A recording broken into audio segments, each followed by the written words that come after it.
Asia School of Business, or ASB as we call it. I would like to welcome those who are joining us on Zoom as well, and you may be joining us from different time zones. So let me greet you.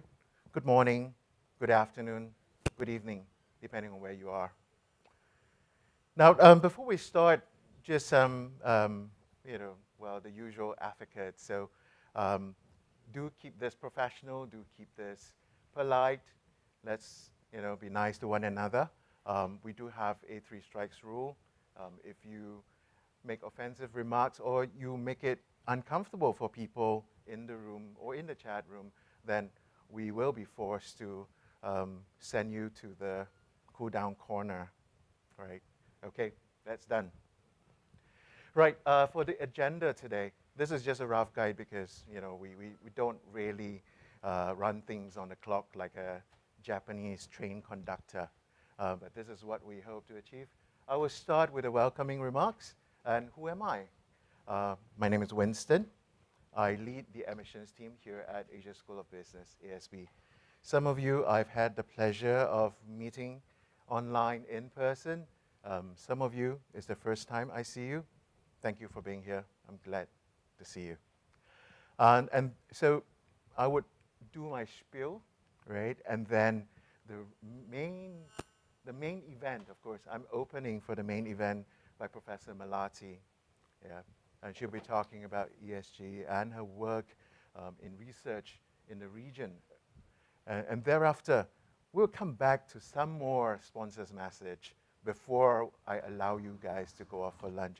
Yes, for those people who are joining us online in Zoom as well as the streaming platforms, if you're here in person, you get lunch. Too bad. Yeah. Right. And also for those who are joining us in person, you do get a campus tour as well. We do hope you join us for the campus tour. Don't just leave after lunch because we have beautiful facilities here and we'd like to show it off to you, right? Now, Asia School of Business in collaboration with MIT Sloan. This is in our school logo. And what does that mean? So our school was actually founded in 2015. And right from the founding, we have collaborated with MIT Sloan School of Management.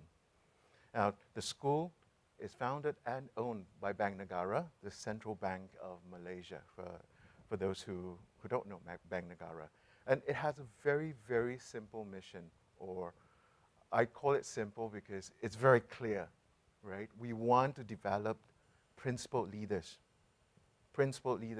that will not get us into the mess that we were in the Asian financial crisis. Principled leaders that will lead us through this volatile world that we're going through. Principled leaders that will lead us through the existential crisis that we are facing in the world today.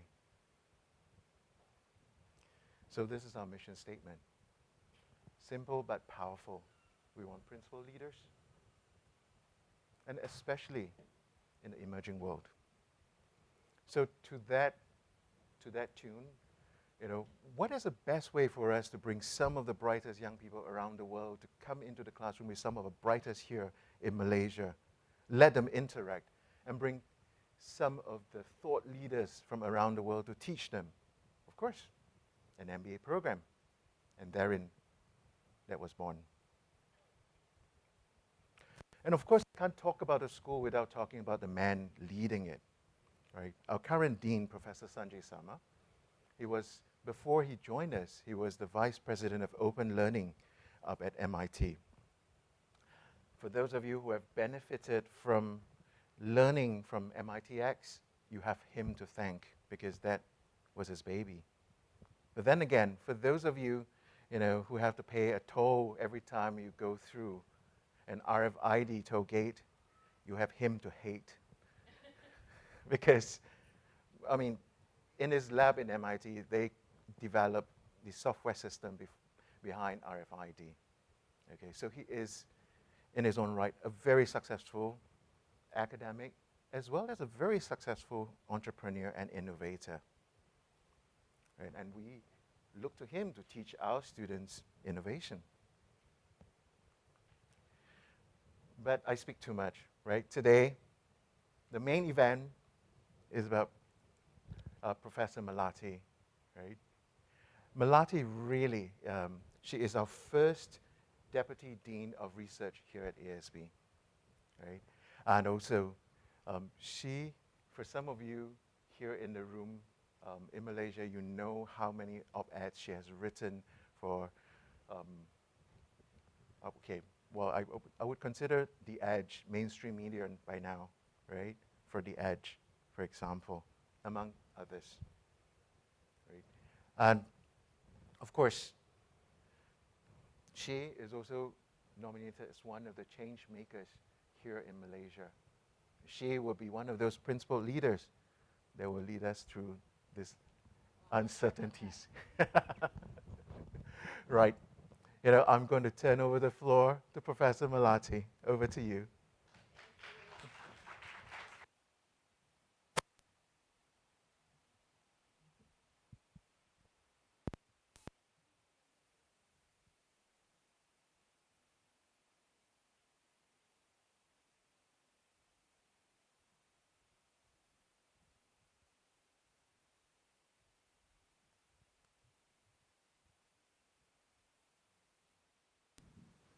Okay, now it's on. All right, perfect.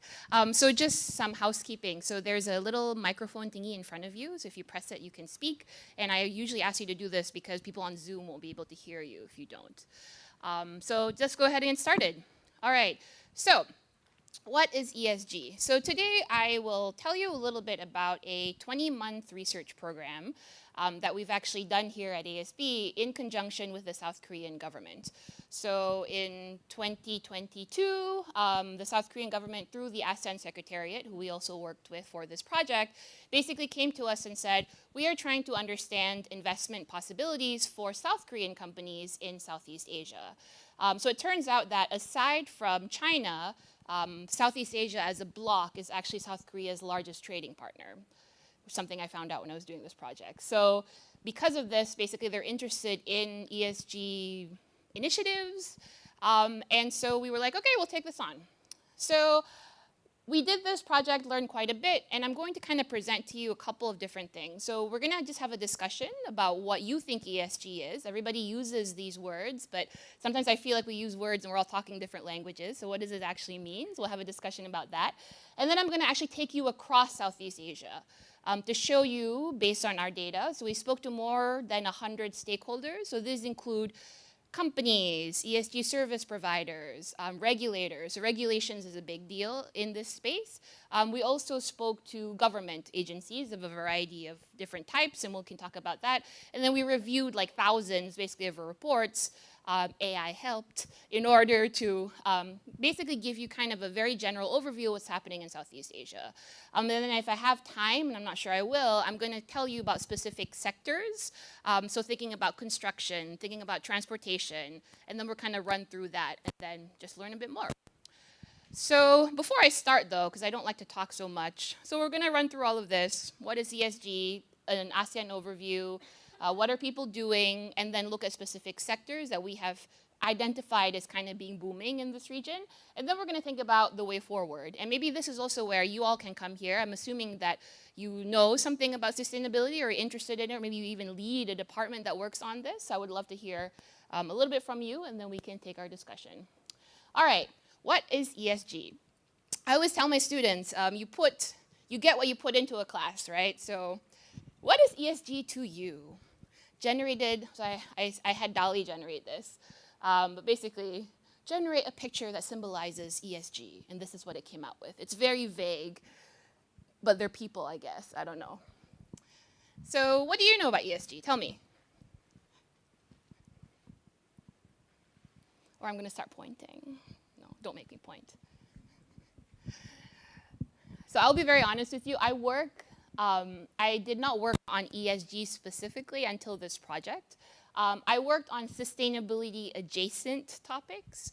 So I work a lot with vulnerable groups. I'm a labor economist actually by training.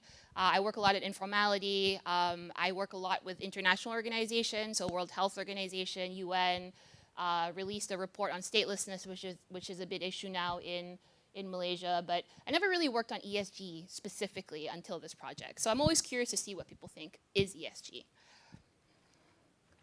Thoughts? No thoughts? Really? I guess I'll get started. My Yes. name is Ibing.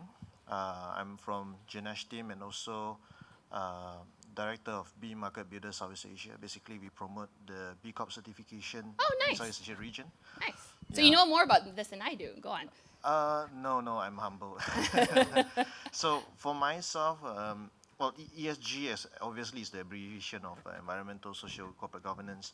But I think these are the three primary factors we measure sustainability for companies, be it measuring in terms of their financial materiality or their impact materiality wise. But these are the three factors that we are looking at, in order to identify if the company is actually sustainable or otherwise. Thanks. Good. Thank you so much. So B Corp certification, right? So thinking about certifying companies to do a specific role or to be of a specific type of company, ESG is relevant. What else? Oh, let's do it. Sorry, I always forget. Who is the ESG about creating long-term value beyond economic value put to the people and planet? Oh, that's a good. I like the idea of long-term value. So we're going to talk about it kind of from practically what it means, and then I'll tell you a little bit about landscape-wise why it means, and I'll talk a little bit about the kind of geopolitical situation and why ESG matters quite a bit when you're trying to integrate into the global value chain. So I hope people start talking more, or else it's going to be quite boring. But let's go get ahead and started. So we launched this book. So we wrote a book basically on this. And it's kind of Korean flavored. So I've kind of removed the Korean flavor from this because I don't want to talk about Korea. I want to talk about Southeast Asia. But you just scan the book and have a read on it. It's a book that was co-written by a bunch of people here at one of our research centers. I was a lead on it. But it was a basically 2-year program that we kind of explored every aspect we could potentially in ESG. We spoke to the ASEAN Secretariat, so we work at ASB very closely with international organizations. Our students have worked with the ASEAN Secretariat before on green financing. We do quite a lot of sustainability efforts in our curriculum as well, and so this was kind of a part of that. As a Dean of Research, I believe that our research actually makes us different than other thought leaders, I think, in Southeast Asia who maybe are not speaking from a place of data. Everything we speak from is data-backed. I always say, like, everything I collected here is fact. It is something that was derived basically from our interviews, and I think that is what differentiates us, I think, from a lot of people who speak about ESG in this landscape. So let's go ahead and talk about ESG. So how did this come about, right? So the idea is that in 2005, sort of the word ESG was kind of part of this broad class of what we call UN terminology, right? So like the SDGs. Now when somebody says, this is SDG 467, you're supposed to know exactly what that is. I don't know. But there's sort of this idea of this UN language, right? But the idea was that they're a framework used to evaluate, and kind of a very loose framework, that is going to evaluate basically whether or not a corporation is serving social goals that go beyond its relationship or its responsibilities to stakeholders and to shareholders. So thinking about things that are beyond maximizing profit. So are we making money, but also are we doing so in a way that doesn't employ slavery, right? Modern day slavery. Are we doing so in a way that is just for all populations? And so when we're thinking about investing in particular, and that will be a bit of a flavor for this talk because it was specifically designed to think about investment, ESG criteria basically help stakeholders to think about managing risks. So is a company sufficiently managing risks? Is it sufficiently taking advantage of opportunities related to environmental, social, and governance practices? Now, I'm just going to ask, out of the environment, social, and governance, which one do you think is actually covered the most by companies? And which one is the least spoken about? So we have environment, social, governance. Yes? I would say environment. Is the most covered? Yes. Okay. Because it's the easiest to speak about. Yes. It's very tangible, right? It's tangible, whereas like governance tends to be more behind the scenes. Good. And much of the information tends to be very, very confidential and specific to each organization. Good. Perfect. Perfect. So exactly. So environment is actually one of the ones that's easiest to tackle, right? Especially when you're thinking about companies that produce physical goods. That is a very easy thing to connect to the physical world, right? Like there's flooding, and it's affecting my business operations, right? Or I'm displacing a community. I spoke to recently to somebody who studies river turtles. So her work, for example, is talking about how can we preserve nature in order for mangrove kind of around the river to not die, so that there's more, what's it called, when the land fills the river?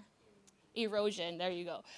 So that there's not more erosion, right? So somebody in a very small scale like that actually does align quite well with environmental policies, but conservation is another thing that we're not going to talk about, but is something that aligns with this, but quite different. So environment, right? What is the least focused on? Do you think it's governance, or do you think it's social? Trick question. Maybe in Southeast Asia specifically. Hi, I'm here. Hi. I'd like to share the recent observation whereby, yes, environment seems to be the most things that people can do and practice, but the most important, I think, is the governance. Because if the top management, the board of directors especially, Right. do not govern it, Yep. The rest, E and S, doesn't carry on. True. Because that direction is supposed to be very clear. And the second thing is that making the employees, the people buy in, Yep. ownership is how sustainability matters. Thank Tell you. me more about that. Tell me more about that, your last point.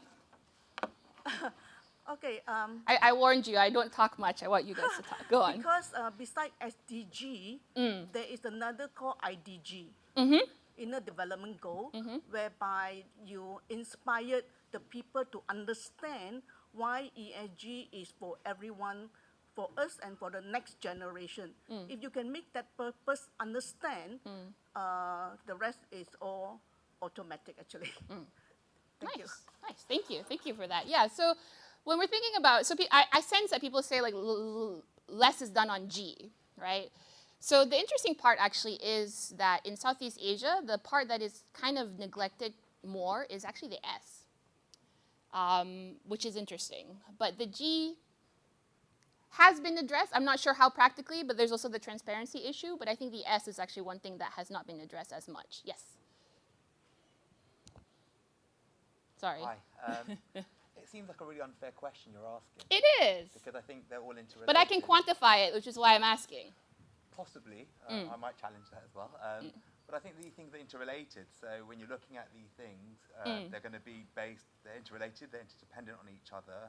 Sure. You've got to take into account that there's an ecosystem that might be involved, the structural system. Sure. You've got to take into account the context. So even when you look at the question from the idea of Asia, it's suggesting that they're homogeneous when they're not. They're very different places. Oh, no, I'm going to spend quite a long time trying to convince you that it's not. Yes. So as a consequence of that, I think it's all relative, and so it's very difficult Sure, to that's fair. actually pinpoint an answer. And if it's based on our experiences, if it's based on our experience in Malaysia, well, perhaps that would be different from that of living in South Korea or China. Yes, very And different.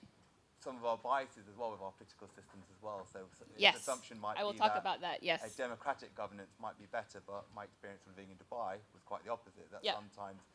Well, I in think different political systems- scientists would argue with you that Dubai is not a democracy, but But no. Sure. Sure. I'm suggesting because it's not a democracy, Yeah. they've actually been able to push more through. So the idea that Well- you go to a political system that may not Yeah. necessarily be democratic, Yeah. the assumption might be that less can be achieved, and I'm suggesting that in some instances that's not true. And Dubai being an example So of that. I would also suggest as well, so there is a very big issue here, and I think many of you actually want to explore this, which we will, in terms of actually money, right? So a lot of people ask, like, you know, sure, this is all nice and stuff like that, but how would it actually affect our bottom line? And how much money will actually we have to invest in stuff? And I would say that countries that are richer in this region actually can afford to, for example, set up better ESG data reporting, right? Singapore does that very well. There's ESG genome and all of that, right? Countries like Myanmar are actually doing quite a bit in terms of sustainable agriculture, in terms of like water management and stuff like that. But again, hard to report, chaotic political structure, so that kind of intertwines as well. But what I want you to kind of think about a little bit, and what we asked the companies was actually this, which is that what is your focus in the ESG space? So resources are limited. I come from a field where it wouldn't exist if we had all the time in the world and all the money in the world. And so the idea here is basically, what do you focus on? And actually, in fact, across Southeast Asia, I'll show you in a bit a heat map that kind of shows you that within the ESG space, it is absolutely true that they're an ecosystem that supports kind of sustainability measures, but each country actually has quite firmly specialized in a specific part. So let's go ahead and get to that. Now, this is just outlining again. I mean, I don't think I need to, but thinking about environmental criteria, thinking about energy use, waste, pollution, natural resources, treatment of animals. Are you producing emissions that contribute to climate change? Are you using sustainable practices? What kind of practices do you actually use when you're interacting with nature?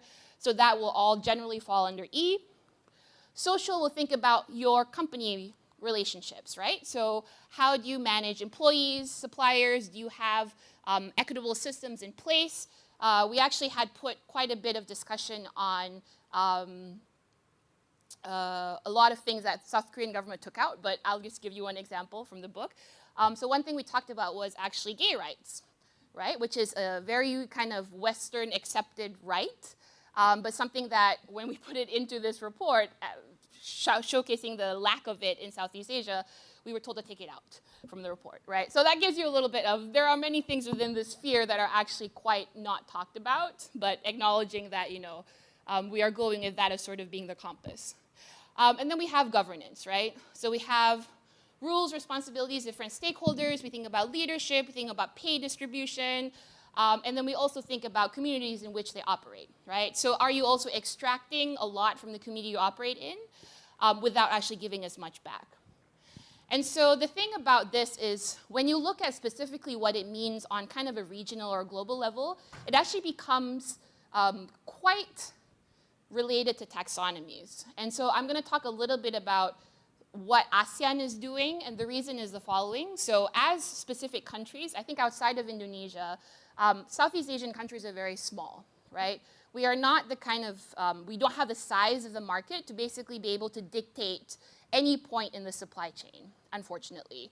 So what happens in the Southeast Asian ESG landscape is that it's very reactive to policies set outside. So by the EU, by ASEAN, by the US. And so when we're thinking about that then, we're thinking about how do countries work in kind of this network. And so I'm going to be focusing quite a bit on the group, right? So Southeast Asia as sort of an ASEAN group. Now, why should we care? So I just put up some statistics here, but I mean, I don't feel like we don't need to have this slide, but I'm just going to have it. All right, so the world is burning, right? So everything is terrible. Fertility rates are declining. I keep on talking about this at IWD, but the idea is there are biological reasons why people are not having kids, but there are also a lot of social reasons, right? I mean, the world sucks. I have 2 kids, but I completely understand people not wanting to have children. We have financial risks with ignoring climate change. We have consumer awakening.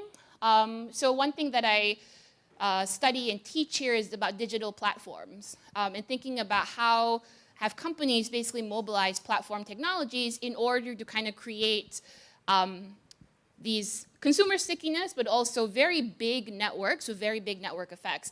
And one thing that has sort of come into play with this is this idea of circular platforms, right? So how can we think about consumption in a circular manner in order to kind of cater to actually demand from consumers who do care whether or not child labor was involved in the production of their straw, for example.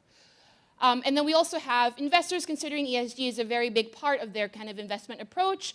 And for smaller countries like Malaysia specifically, we're sort of bound to larger picture trade situations as part of the global chain supply. So what are those situations? So I'll give you an overview really quick. So ASEAN. We have Brunei, Cambodia, Indonesia, Laos, Malaysia, Myanmar, Philippines, Singapore, Thailand, Vietnam. As a group, we are 600-something million people strong. As a group, it's a big economy, right? Not individually. But when you think about Southeast Asia, though, what do you think about? Is it a homogeneous region? No, right? It's hugely diverse. It's diverse in a variety of actually different spectrums. One is actually ability to pay for ESG measures. So you're comparing, you have Singapore, but you also have Laos, right? And the second thing you have is actually the type of economy. So some economies are a bit more industrialized, some economies are more agricultural based. And so all of this will again dictate, and some of them are more finance heavy, right, Singapore. So all of this is going to dictate basically what kind of ESG measures can happen. And so we need here basically thinking about this network effect. So another project that is happening now is thinking about adoption of ESG, right? So let's say if Thailand does something, does Malaysia follow? What's the answer? We do. We actually, Southeast Asian countries actually suffer a lot from FOMO. So one country does it, we also want to do it, right? And Singapore does it, Malaysia will also try to do it. So that's good, right? So in terms of the connection and the network building, that is actually something really great in terms of getting things done. Now, when we're thinking about overview, and I'll just present you some charts here that we presented from in the book. So we know, for example, that economic development and GHG emissions are linked, right? Meaning countries that are, quote, very developed also tend to be the highest emitting ones, which makes sense, right? So we have here GDP per capita, so the richer you are, the further to the right you are, and we're thinking about emissions, right? And we see here, you know, some of this could potentially be reporting issues. So again, I caution with Myanmar, for example. But from what we observe, this tends to be the trend, right? So different countries actually contribute differently to emissions.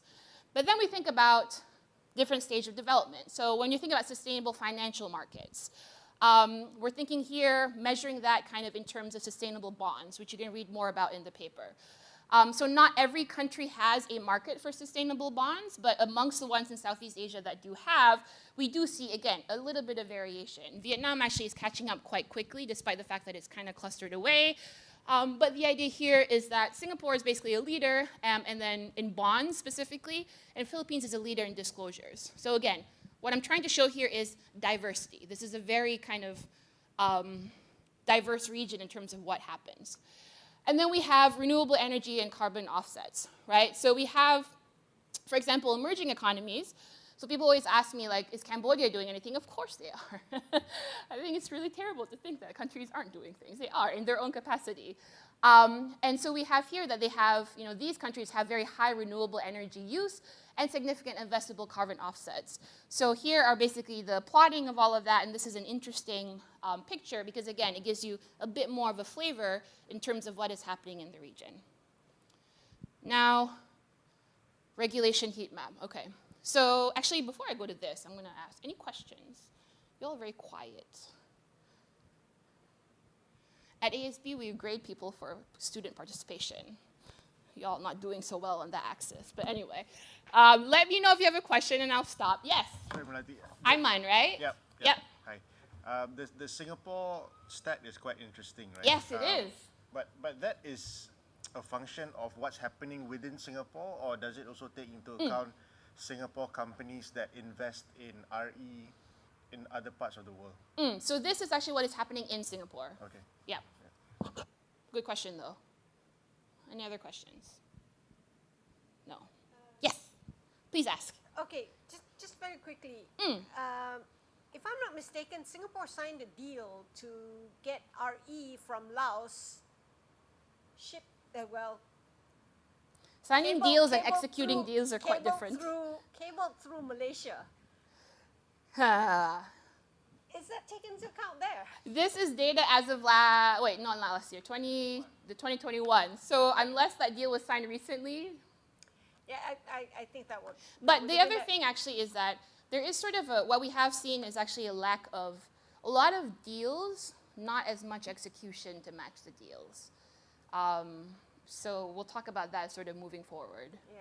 Because I mean, I remember reading that in 2023, right around. So that wouldn't be included in here. Yeah, it would have been right around the time of NETA being announced. Yeah. Okay. Good. Any more questions? Sorry. Thank you for letting me. What are Malaysian investable carbon offsets coming from? Ooh, okay. If I can postpone that until we get to the Malaysia part, and then I'll take that later. All right, ESG regulation. So this is, again, a mapping of thinking about what different countries specialize in. So basically, a darker color indicates a country has more policy specific to that box. more publications from government ministries surrounding that box. More of it is being talked about in kind of private company media and stuff like that. And as you see here, different countries sort of specialize very different on different, very kind of puts weight on different things. So Malaysia, for example, talks quite a bit, or has quite a bit of ESG regulation on the environment. We see that Brunei in general actually does not do as much as the other countries, but in the terms of the stuff that they do, it actually is also environmental heavy. Because Brunei does have a population that is affected quite a bit by the water erosion from the climate change, I guess. And so we have different countries kind of specializing in different things. Now, whether this is sort of like a national policy that makes people, choose one over the other, that's another debate. But this is what is basically happening when we count, right, the number of regulations that exist. Now, when we're thinking about ASEAN, so there has been sort of this kind of like regional collaboration surrounding Southeast Asian countries because, again, as a bloc, we are quite strong. And so there is this sort of, if you may know, this sort of ASEAN taxonomy that provides this common language and framework for ESG practices. And so people can kind of diverge on thresholds, so, depending on national income, essentially. So Laos can be on a different timeline than Singapore and stuff like that, but it at least gives us a shared language to think about things. And there has been a little bit more, I think, in terms of regional collaboration, right? So thinking about the network effects of what different countries do and how that basically affects how these policies get enacted.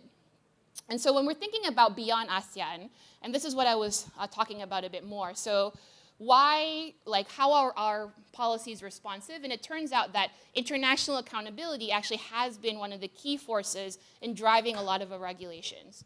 So meaning, when the EU does something, right, or basically thinking about carbon taxing or puts in policies for sustainable supply chain, we react with our policies. When the US kind of enforces, as we know, in Malaysia, there are things with like labor abuses and stuff like that. Now that is something that causes Malaysian companies to react. And so in reality, ESG practices are actually very, very relevant for people who study and do trade. Because in order to kind of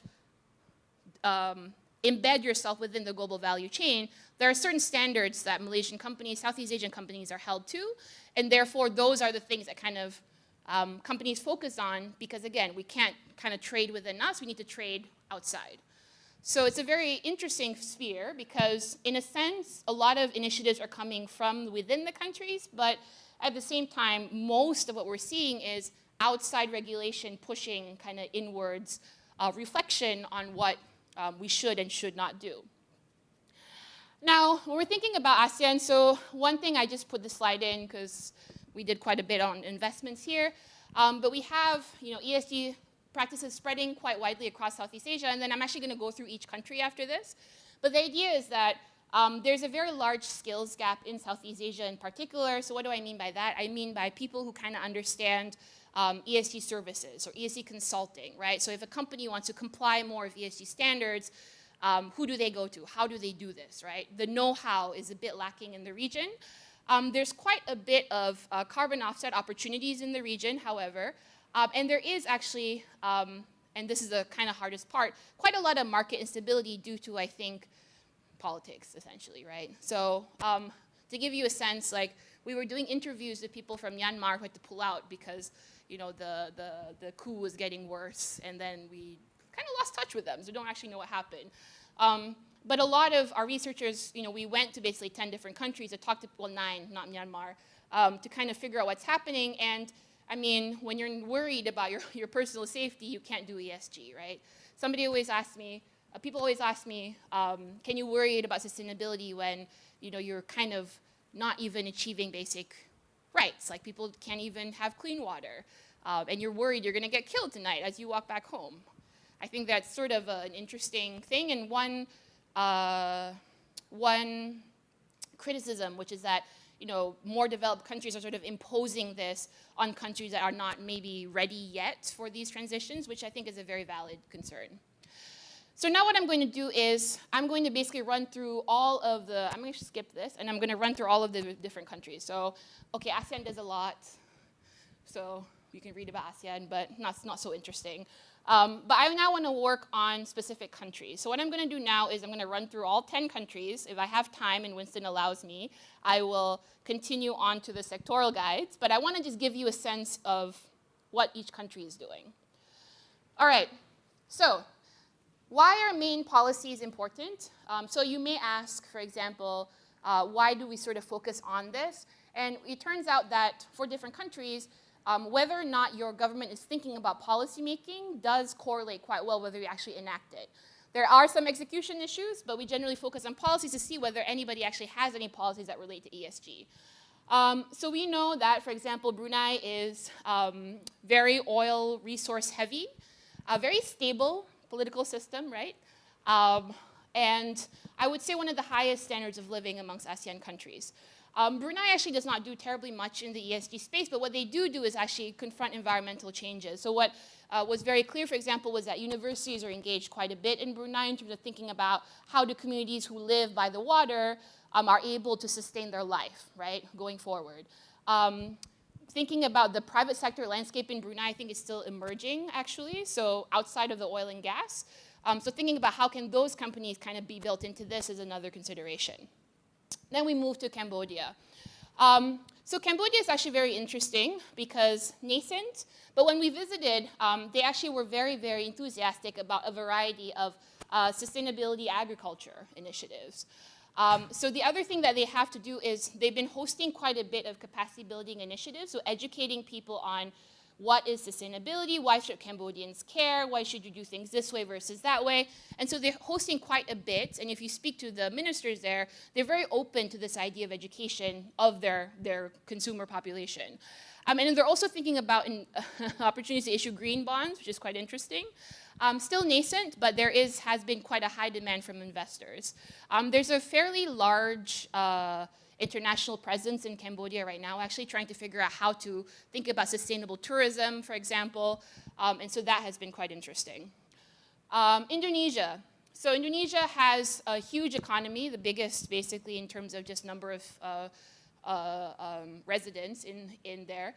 And the nice thing about them is there have been very, very significant amounts of push in the local ecosystem to basically stop or committed to stop financing, so a commitment or actually stopping financing new coal-fired power plants. So there is sort of an energy transitioning thing happening there.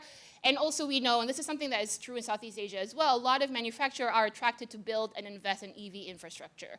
So they've been, I think, a bit more successful than Malaysia has in terms of getting these companies in, but that is something that has been a national priority, right?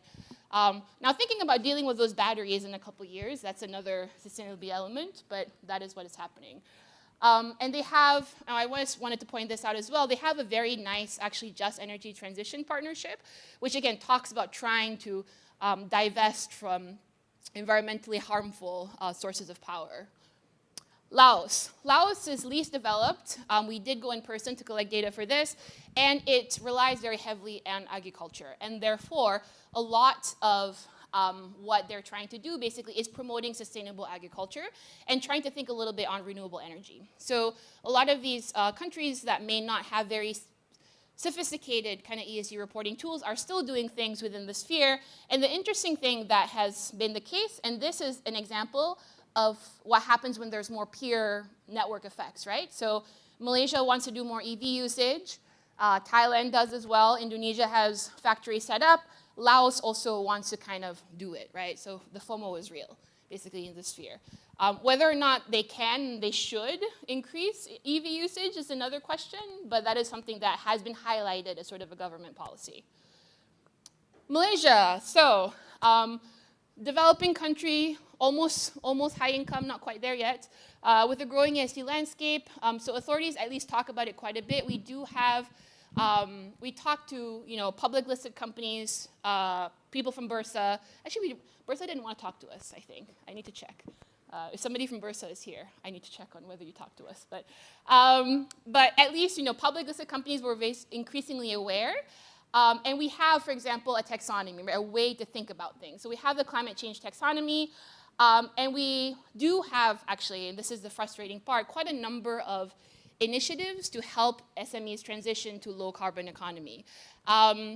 We'll talk later on about how plans and initiatives versus whether companies know what they can do is quite different, but that is something to highlight. Myanmar, ongoing political situation in Myanmar made it quite difficult to actually think about things. Prior to the coup, there were actually things quite in place for this. So they had a sustainable development plan, they had a climate change strategy, but the situation, I think, has deteriorated even since the report was published.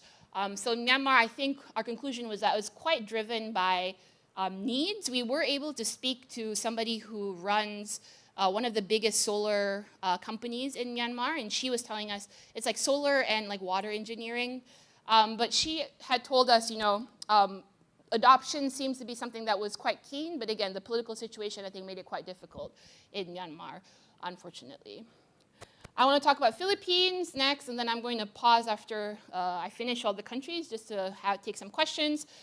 So Philippines is very climate vulnerable, and therefore a lot of their investments have actually been centered surrounding thinking about climate resilience. So they have a national climate change action plan. They do have, and this is a nice thing, CSR requirements for listed company to have ESG elements in it to kind of go beyond the profit-making exercise. And then we also have thinking about reporting. So Philippines has made quite a lot of headways in terms of global reporting standards, which they're trying to kind of align, again, with international best practices for trade reasons. I always say trade because people care about trade, but you should really do this because you care about it as well, and it makes a difference, I think. All right, Singapore. So Singapore, of course, more money, so more ability to do things. Very advanced, Singapore ESG genome, so a disclosure portal for companies to report ESG data in a structured and efficient manner. We spoke to Temasek, for example, who now incorporates ESG quite heavily in investment opportunities and investment decisions.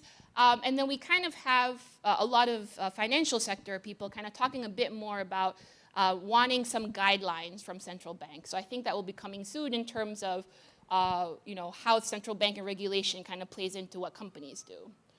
I saw a hand. Was that your hand up? Yes. Do you want to add to this? Yes, what do you see about the opportunity on people claiming for carbon neutral and yet you're talking about carbon tax? So how do you then equate that equation between carbon neutral, net zero within the carbon tax? How do you do the calculation? Yeah, so I've thought about that quite. I mean, what are your thoughts? I want to know what your thoughts are. I think the EU has not acknowledged carbon neutral. That's what I've reckoned, right? So I think that's true. Yeah, the EU has decided there hasn't been much on that yet. And hence, to put in carbon neutral for a company is literally what we thought it's greenwashing. Yep. Because you can't even calculate. Yes, it's neutrality, and how do you inset? How do you offset? That would come into the next question. Yeah. No, so that's an interesting thing. So I think I agree with you generally. We do have a section in the book where we talk quite a bit about greenwashing, right, and kind of over-promising and definitely under-delivering, right? And so I think that is something that is happening quite a bit within the sphere. It was interesting that you brought this up when Singapore came up, but yeah. but yeah. So I won't actually be tackling greenwashing in this situation, but yeah. What is your carbon tax right now looking at for different sectors or for? That's actually a good question. I'm not sure. For Singapore specifically, I'm not sure. I don't know. Sorry, Anyone want to add? What's carbon tax? What is carbon tax? Oh my gosh, that's a whole different thing. All right, so can I postpone that on? Okay, because then I want to talk about like carbon exchange markets and stuff like that. But essentially, the idea is that the more you pollute, the more you should be taxed. And there is kind of this, some countries have a ability to pollute exchange market, basically, where different companies are granted different amounts that they can pollute, and then they can exchange. So that kind of factors into this as well. But it comes down to kind of the fundamental thing, which is that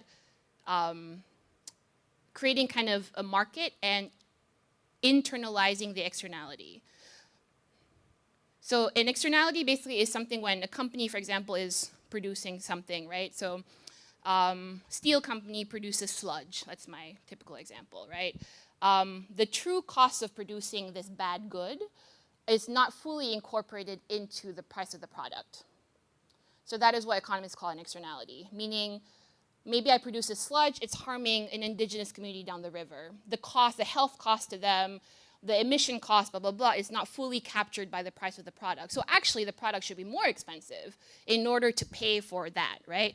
So when you think about regulations, different countries can think about how to kind of tamper down these activities in different ways. You can tax companies. You can say each company can produce X amount of emissions, and then you trade, right? So let's say I only can emit 100 units of emissions, and you can emit 100. Maybe I improve my practices, and therefore I am able to emit less. I sell you my 50 units, and you buy, you can pollute more. So it's this kind of like market system that's trying to address basically issues surrounding bad stuff, externalities. Yeah, sorry, I kind of went sideways with that, but yeah. But that covers scope 1 and scope 2. True. Does anybody cover scope 3 with carbon taxes? I don't think so. I'm not sure. Do you have any thoughts? Scope 3, I think it's now in the development, the current development, because it's all about consumers, suppliers, and whatnot, right? Yes, but I Scope haven't 1, seen any Scope 2. concrete plans. No concrete plans, not Yeah. yet. But I'm sure they are still underway. Yeah. Yeah. I wonder sometimes if our planning, I feel like our planning takes a long time, but yes. Any questions? This is good. Ask more questions. And you'll find out I don't know all the answers, which is not me knowing all the answers is not the point, I think. Yes. Yeah, actually there are some firms in China that have already developed things to actually cover the scope 3. For example, I don't know much. I don't know anything about the China for landscape. example, Tell me more. What we can see is that a lot of corporates, they actually send their executives around the world. So there is one solution that's actually... They send them around the world. That's yeah, when that they send seems them around the world, they are on that seems a business bit trips, counterproductive to the emission part. Yeah. So basically, what I mean is that during business trips, right, they actually stay in those ESG-friendly hotels, or those hotels have been graded by the sustainability. Okay. So essentially, right, this platform that's been done in China, they actually That's interesting. collect what they call it, the carbon. And what is the purpose of this? Like, so they go to this fancy So resort. basically, It's for nice. example, today you stay in this hotel A. This hotel A will actually generate the carbon credits. The carbon credits will be deducted and transferred over to the participating client. Yeah. Okay. So there's It's something about, sort of like scope Taylor 3. Swift and Yeah, sort of the something carbon like that, credits, yes. right? Offset it. I mean, Grab does this too, actually, right? Like you can pay extra and then they'll offset the. I don't know. If anybody is from Grab, we should talk. But yeah, that's interesting. Thank you. I do worry. So this is my skepticism surrounding that. Is like what actually happens as a result of that, right? Because we did speak to, for example, a lot of hotels that are trying to get sustainability kind of tourism certifications, basically on being a sustainable resort. I think we had a student. I saw you walk in. I think Jonathan worked for Datai, right? And Datai is like sustainability. What is it? Yeah. Ecotourism. Yes, there's like he was telling me about this rating thing, right? They have, but one. I think there is a bit of a class thing with that, right? Because how many people actually stay at Datai? That's one. And two, I'm not sure that, like, just because Datai does it, does that influence, like, normal hotels in KL to do it? Is there that kind of, like, effect? I'm not sure, right? So that is kind of an open question. Yes? Yeah, just to share, like, in booking.com, not just... Are you from booking.com? No. Okay. Just to share that I'm on booking.com. Yeah. Just to fantasize going for holidays. Anyway, there are some sort, like if you list your property in booking.com, you don't have to be hotels. You could be budget hotels, homestays, whatever not. There is like a sustainability partners. You tell booking.com you're sustainable. Yeah, whether you don't buy whether you refill your bottles of showers, Right. for example, that can be considered sustainable finance as well. I didn't know that. That's interesting. Yeah, so non-datai hotels that maybe more people go to. Yes, you first, and then go on. Just sharing a little bit about the carbon tax and also in hotel industry because I'm from iKita, so we focus on solutions for waste management. I want to talk about waste management. You can talk more about it. Yes. Okay, right. So the other day we met a multinational hotel in Malaysia. So they focus on currently they only focus on scope 1 and 2 for obvious reason, and they only focus on their core business, the hotel, the accommodation. Yep. So we were in because a big part of the hotel's waste are actually generated from the events and functions. Imagine one event of 2,000 people generate at least 2,000 Yeah. bottles, right? Yeah. Yeah. So it seems like the And you think that they haven't, even companies that have committed to sustainability haven't figured that part out yet. I mean, it's a good sign that people are moving towards that direction, right? And when we mentioned about scope 1 and 2, it's okay. But when it comes to scope 3, Yeah. it always go down to the SME, their supply chain level, which Yep. is very, very hard to implement. Yep. We found a lot of, we really face a lot of rejection from Yep. the contractor level because the cost to implement, the Yep. cost to calculate is very, very expensive for them. Yep. Right. No, absolutely. Yeah. So I think cost is something that, like, it just doesn't make sense for a lot of companies, right? And how do you actually incentivize that? Can people get funding if they want to implement? Now, the question, I think in some countries you can, but in many countries that's still not existent. So then, how do you make it work? Yeah, it seems like there's going to be a different track where there's a group of people who feels that who talks about sustainability, they can try to implement. And but most reality people is can't. Yeah. The most people can't, especially in short, sustainability is a affordability issue. Yep, absolutely. So one thing that I didn't focus on too much for this audience, because you're all based here, presumably, is that cost is a huge concern, right? When we talk to the South Korean government, they're like, do this, do that. And I'm like, no. This is not you're not gonna be able to convince a vendor working for a Malaysian SME to do a lot of this because they just can't, right? Like plastic at the end of the day is a very cheap thing for us to do. We had somebody who studied plastic and the petrochemical, and there's a lot of history on that. And so to get people away from that requires a lot of money, right? Which we don't have. And so I think there has been quite a bit of interesting colonial aspects to this, where a lot of companies feel that developed countries are telling you need to do this, you need to do this, and we can't. Like, that's just not possible. So that's interesting. I'd like to go to the gentleman behind you because you had your hand up, and then I'll come back to the front. Yes. I'm curious just to understand if there's been any meta-studies regarding effectiveness and impact of some of the practices that businesses can use. Ooh, Because I was interesting. thinking about just effectiveness, impact, and cost, because that Right. would be useful, because this is quite overwhelming for probably a lot of companies and probably some governments as well. I Yep, wondered if there that's a are good certain question. strategies that take place, Right. that there is evidence around it, Right. that perhaps universally could be applied in lots of different situations. Now, the fidelity might impact Yep, true. effectiveness, but I wonder if there's that type of study available, and is it universal where people trust that as a source that's credible?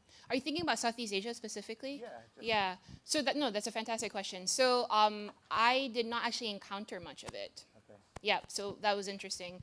And the more interesting thing is when you're thinking about adoption of sustainable practices, even those studies do not exist for Southeast Asia on like a regional scale.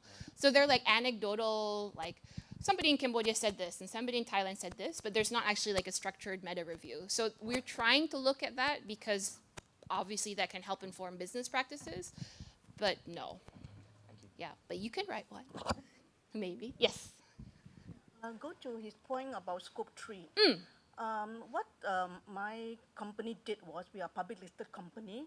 So you are governed to different rules, right? Yeah, different rules. So doing scope 1 and scope 2 is pretty easy because you had the funding. For scope 3, what we did was, we trained 1,000 of our supply chain on awareness. And from the awareness, we actually guide them through that you can start your reporting from just an Excel by using Excel. You don't need to invest in any sophisticated software. You just start to think, measuring of your electricity bill, saving, like the bottle of water, how would they want That's to manage it, whether to recycle the bottles, a lot of method they can do. It's not going to be expensive actually. It's whether how they want to do that reporting on it. That's interesting. Did it work? Yeah. When after Do you do after follow-ups 3 with them? months, 6 Okay. months, because then they will come back to us and tell us what have they started. We try to create a circular economy among our suppliers as well, because that is important.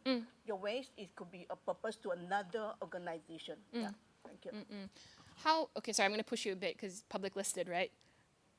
Would you have done this if it wasn't a requirement? Would your company have done this if it wasn't a requirement because of the public listing? Yeah, we would. Yeah. You think so? We want to do more actually. Yeah, as because our group of suppliers. And that's why you're here, because, Thank you. No, thank you. Any other thoughts? So there was actually quite interesting with like compliance and SMEs. So I'm not going to be able to talk about that very much, but there's an interesting dynamic happening there because it does seem that compliance actually does incentivize people to do more. And then after they do some, they realize they want to do much, much more, which is, I think, a great kind of initiative. Now, Winston, what time is it? How much time do I have? No, Winston left the room. Somebody. Okay, so what time is it now? Okay, good, perfect. All right. Thailand. Okay, so Thailand, just moving forward, we basically thought a little bit about the kind of SME ecosystem, but I think one thing that Thailand is pushing quite a bit is trying to get buy-in from customers and trying to make people understand, for example, what kind of like basic entry points into thinking about ESG, right? Like financial literacy, thinking about costs, thinking about does it make sense to invest in a company that does X, Y, Z? So there has been sort of national campaigns, basically just kind of promoting education. I've been seeing a bit more of this actually happening in Malaysia as well, which has been kind of nice actually. But they do have quite a bit happening in companies, but also happening with general education. Now, when we're thinking about the rest, Vietnam, I think, how many countries do I have left? Okay, Vietnam's the last one, okay. Vietnam is very interesting. We spoke to a number of startups, actually, from Vietnam. So it's becoming increasingly, I think, in a very attractive investment destination, very good macro environment, a lot of foreign investments coming in, manufacturing. They have quite a number of main policies, kind of policies at the national level that are happening, but they also have actually quite a bit of startups. So if you have studied the Vietnamese startup ecosystem, you realize that they're very young people driven, but they're also very solution to real problems driven. So agri-tech is actually fairly big in Vietnam, thinking about how do we plant things in a more sustainable way, how do we increase yield for a certain amount of crops, how do we basically use a variety of sustainable tools, to think about investments. So the startup, the Vietnam progress, we feel has been pushed quite a bit by the startup ecosystem.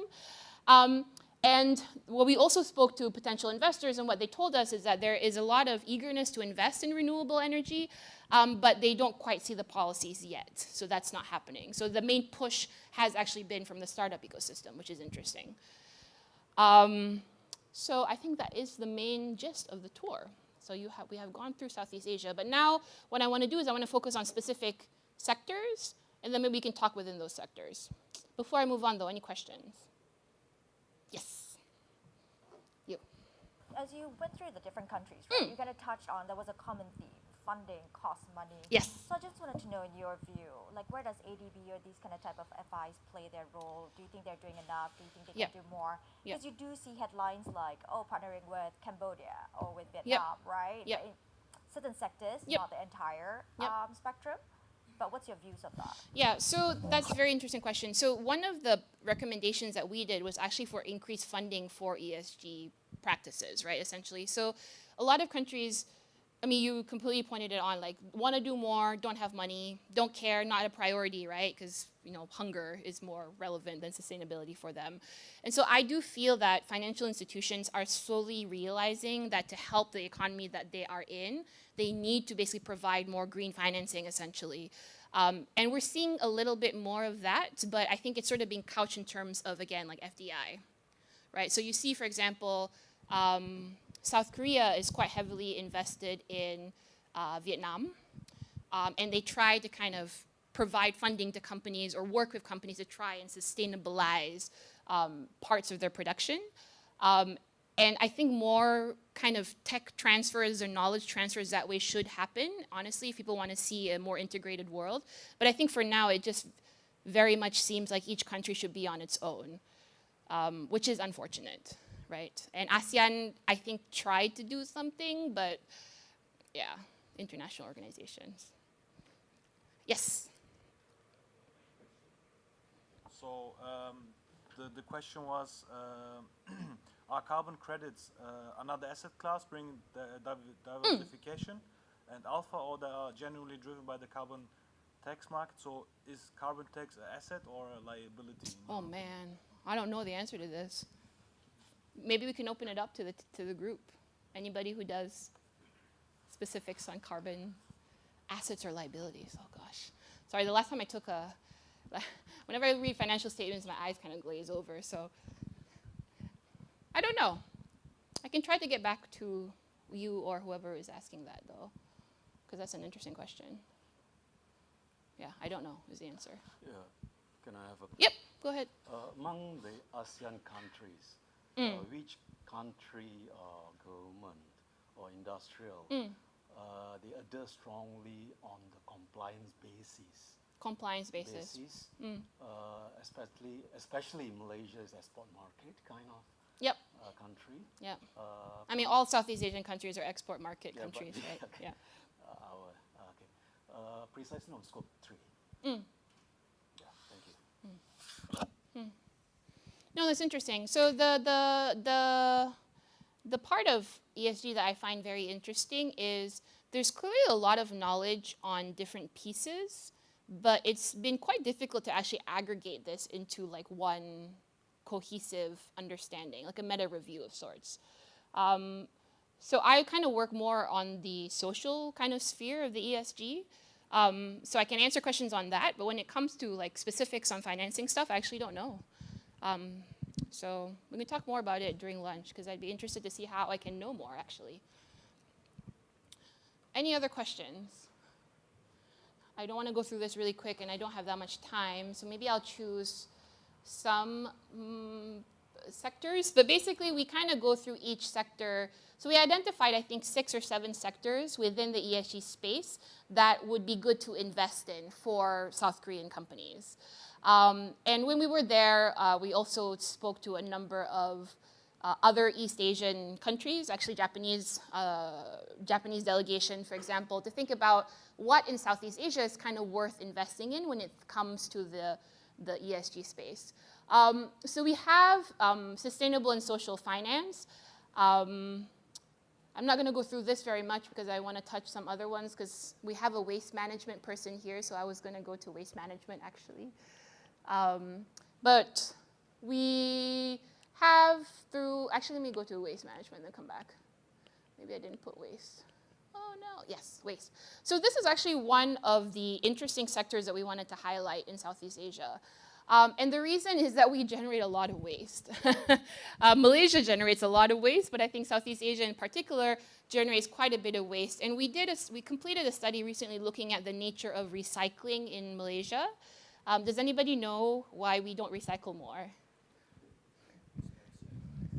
It doesn't make sense, right? Like, it just, actually from a national level, we're so small that to set up like recycling infrastructure for us actually does not make sense in terms of costs. And so you can do like neighborhood level kind of initiatives, but on a national level, it doesn't make sense. So that's the problem, right? We generate a lot of waste, but we're small. So we can kind of like export it somewhere else to try and figure out how to recycle it, but, or we can have somebody else deal with it, which is typically has been what happens. So we were thinking about like There have been a lot of policies and regulation to kind of promote waste management that has been increasing urbanization. So urbanization is very interesting because it typically improves your understanding of waste because you see it more, but it also kind of makes you generate more waste, right? And so that actually has been thinking a little bit about setting up infrastructure and thinking a little bit more about putting in plans that make sense, basically, for recycling. But the main barrier here, and one of our pitches to basically investors, was that there's actually quite a lot of opportunity here in terms of setting up, maybe trying to set up like a multi-country kind of waste management sector, because for individual countries, it makes no sense. It needs more money, essentially. Maybe you have some thoughts. Wow, I have a lot of thoughts on that. I would like to hear it. All right. First of all, I mean, just to give you a sense of tying it back to ASB again. So, I started my career in the U.S. and I came home. I'm from Penang, but I think one thing that I really like about our classes is it's not. So Sanjay would say it's not like how in a lot of classroom settings the professor is supposed to know everything. I don't. And I shouldn't, because if I'm doing frontier research, then that should mean that a lot of it is left to be explored. But I actually learn quite a bit from you all talking. So I always start any of my talks, and I see some familiar faces here being like, your discussion is what enriches the conversation. So I actually try to get to know students a bit more to try and get you to bring your perspective in, which is why I landed on this slide. So tell me what you think. Okay, first of all, from the national level, we noticed that the government is actually trying very hard They to are. push. It's sad. Yeah. Right. In a matter of fact, in this month alone, I think a few local councils approach us. They are actively looking for solutions to solve, especially the municipal waste. Yep. The industrial waste orders are actually scheduled waste, Yep. where they already have proper SOP. Yep. The problem with municipal waste is, first of all, it's very expensive Yep. to get it done, in the sense that if you are staying in Malaysia, right, especially landed, you'll realize that like in KL, right, you have days like Monday, they're collecting the food waste, Tuesday, they're collecting recycle waste, and then in fact, we have law that says that we need to do waste separation, Yep. right? We get penalized for not separating it. Yep. But when you look at the concession guide, with one truck coming in, and then they Actually, they always take anything I put there. They don't even. Yeah. and then they just put everything back into the same truck. Yeah. So it actually make us wonder, then why do we need to separate it while they are dumping into the same truck? So one of the unofficial response that I got from them was actually because it costs more to have multiple trucks. It doesn't justify when I have one truck for glass, one truck for metal. So this is a real issue when it comes to the waste management, especially municipal. And when we look at the government's initiative, they try to incentivize, they try multiple ways to incentivize the public. And we always ask them, then who's paying? It always end up with still a big question mark now. And that's why they come up with a lot of fancy ideas of private partnership, and they try to, Tai Chi it. Tai Chi it, right? Yeah. We hope to see more commitment from the government, because at the end of the day, as we live in more urbanized area, this waste actually cause a lot of flash floods. Yes, and it does. It's a fact. Yeah. Right. And now we try to tap into their budget to handle the flash floods cause damage and they need to pay, right? Why don't they just allocate the budget? So we really hope that the government are looking seriously into making this happen in as soon as possible. No, that's very interesting, because a lot of people we spoke to echoed your exact sentiments, which is that they wanted to do more, but there needs to be a bigger national push, right? And I think maybe doing too much, but not very much for each piece is worse than doing a few things very, very well. That's sort of my sense. Yes? Just wanted to add to that. So I come from the communication side, and we work with... So you're the one trying to convince me to sort my trash. No, not at all. Not at all. Okay. I mean, whom I'm trying to convince is that maybe there needs to be a coordinated industry approach towards, because the part of the government that deals with this is the local housing Yeah. Ministry. and there is in place a for plastics anyway, waste management roadmap, sustainability roadmap. And if I'm not mistaken, there's a number of packaged consumer goods companies that have formed an alliance against plastic waste and things like that. However, at the ministry level, there is some sort of difficulty in terms of changing the regulations that allow recyclers to manage their feedstock. They can't import from other areas except for their local municipality.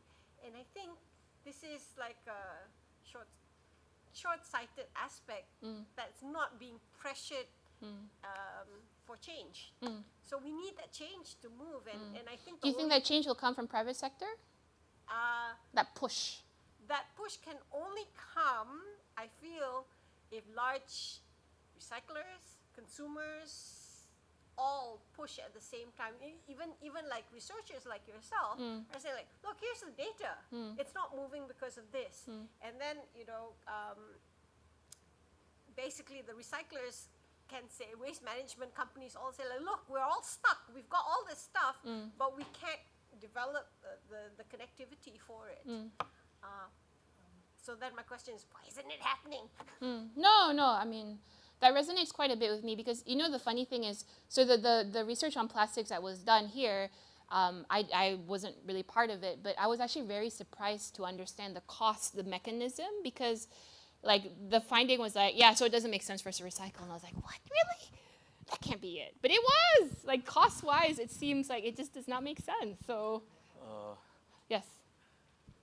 I have to disagree on the cost-wise, okay, because my ex-company... You think so? Okay. Yeah, okay, just Happy to one hear. example. My ex-company has a division, the food waste disposal division, that handles the waste disposal for one very big Swedish furniture company. Everybody knows that. This unnamed company, yeah? Okay, yeah, go on. Okay, we segregated all the waste for them. Yes. And including the paper, food waste, plastic, Yes. wood. And end of the day, okay, after we do all the segregation and we sell the waste for that company, Yep. and we actually return money to that company. So it's like in the end, okay, instead of paying us for our service, okay, we actually service that company and return money to them. How long has this partnership been going on? More than 10 years. Oh, interesting. And I think I'd love to be proven wrong. This is end great. of the day, I think what he's referring to is actually economies of scale. What she's economies of scale. Yep. If we have more trash, no, it can if be the cheaper to government, okay, process. kinds of strictly enforce the segregation, okay? Yeah. Then I think there should be sufficient plastic waste, sufficient whatever waste, okay, Like an segregated. aggregation of Yeah, sorts. and like just this example for the Swedish company, okay, the recycling itself, okay, pays for itself because there are recyclers that buy the waste. Oh, you said Swedish company. I thought British company. Swedish. I was wondering which British company. Swedish. That Swedish company. That Swedish company. Okay. Thank you. We should have interviewed you first. Yes, go on, Raymond. Well, you worked for this Swedish company recently. I did not. The juniors did. Oh, sorry. Not your class. Sorry. Hi, everyone. I'm Raymond, second-year student at ASB. I did a project late last year with a Singaporean company on EV recycling. EV battery recycling, not EV recycling. EV battery recycling. I just want to add a perspective besides economies of scale is also geopolitical reasons in EV battery recycling because I don't have EV battery here. yeah, so there's a huge discussion about black mass, which is what you crush the batteries into and then ready for recycling. And a lot of companies are, or a lot of countries are holding on to that because that's resources for battery manufacturing. So hence, although it's initially produced in China, and it's exporting out, like let's say to Singapore, and when you recycle EV batteries in Singapore, that black mass cannot go out. Like people are trying, like countries are trying to hold on to that. Okay, sorry, I don't know anything about this. So what can you do with that? Black mass, then you with recycling methods, all kinds. There are several Okay. kinds of recycling But it's like a methods. resource. And then you get back lithium and cobalt. But you need to process it. Yeah, you need to process it, and Okay. then How expensive is that processing? super expensive. Okay. But there's a lot of technology trying to be that. So I just want to add on the geopolitical That's nice. aspect in terms of waste management, because if a lot of people find out, or now that a lot of people find out that Right. waste is also very valuable and gets money, like the gentleman over there shared, Right. then it's a national interest. Ooh. Thank you, Raymond. I think another thing that we have to educate the public that waste is not just on get the money, Yeah. but you can use it as a reporting. They've forgotten that, that's let's say you sell it to you. This Yeah. month I have this number of waste, Yeah. you got this money. Yeah. But this you can turn it into your number of tonnage that you are saving. That is how your reporting come in place. This one was missing. You should encourage them to do So that who as a you reporting. who would you be reporting to? Just as SME like a bragging and, bragging the rights SME, thing? because they are really doing it, but they've forgotten that reporting is the missing thing, because it's always That's about your interesting. sustainability reports, data. No, that's a really interesting. Yeah, it's a fact. Right. I don't know, that ties in nicely with your, like, you don't need fancy software, just use Excel. Right? Yeah. Go on. Echoing what our friends mentioned just now, means there is a gap in between. Due to, we intend to have an holistic outcome or winnable outcome, but the main core problem, maybe what I foresee, Yeah. is where the industry, Yep. the civil service or bureaucrats, Yep. and technologies Are not are on the same not wavelength. sitting in a secretariat. The policies in these countries are done by civil service. They ask views, okay, and lobbies as a part of regulations. Yeah. Therefore, for as a country, you Yeah. can talk, you can maneuver, Yeah. but in result as a holistic Yeah. and winnable, So what would your proposal be for a better system? means Because this is a very similar argument I have. So Ministry of Finance asks me for my thoughts on things sometimes, and I often feel like therefore their minds have already been made. It's just so that they can say an academic looked at this and did a check mark. And so at some point I'm like, don't invite me anymore if you're not going to actually therefore change there need to be anything. a secretariat where the Right. papers and everything Right. done by these three entities. And you cannot omit technologies from there. Because Yeah, the that's a future, good point. That's a good point. Yeah. I mean, the technologists are going to be the ones who convert this black sludge, black mass. That's a very ominous name. Black mass back into lithium. But I thought once you use it's done, but you can recycle it. Oh, okay. Interesting. Actually, Yes, go on. that's where the circular economy really comes in, right? So one agenda that I was presenting was in Malaysia, when we focus on the municipal waste, okay? That's actually the biggest problem because like what industry has generated, it is a predictable scheduled waste with volume. It's easy to manage. One truck go in, tow everything out, Yep. done deal. Yeah. Municipal is, we are talking about the thousands of plastic bottles littering in Yeah. around Kuala Lumpur. Yep. The cost to pick up and segregate is very, very expensive. Yeah. So the problem, like what we encounter is we have too much waste on one hand and we have too less waste on one hand. Yeah. Because I remember Malaysia, learning a lot this, of yeah. recycling companies, when we say recycling, a lot of them, they don't really recycle. Yeah. What they do is they do separation according to the materials, like plastic bottles, the cap, the bottle, and the label. There are three materials. The moment they segregate it, they compress and pack into bundles. Actually, they ship it out to like countries like Taiwan to convert into new materials. So what we see lagging is definitely technology will definitely help. So if the government wants to do something, they should incentivize company to develop technologies that convert waste into new materials. right? That is one thing that the government, I think, can do better to encourage this technology innovation, and this will actually help us to push the country to next level. Instead of we collect our trash and we So separate. you're saying it shouldn't be so much a burden on the households as much as national burden. Yes, and also in one of the discussion, I told that the moment we are the one who convert waste into new material, we are actually increasing, adding value to the system. That's why we can afford to conduct these activities. What is happening now is we collect, we separate, we pack, and then we ship out. Right? So Nike buys from you see the demand for recyclable materials for all productions, shoes, clothes, everything, right?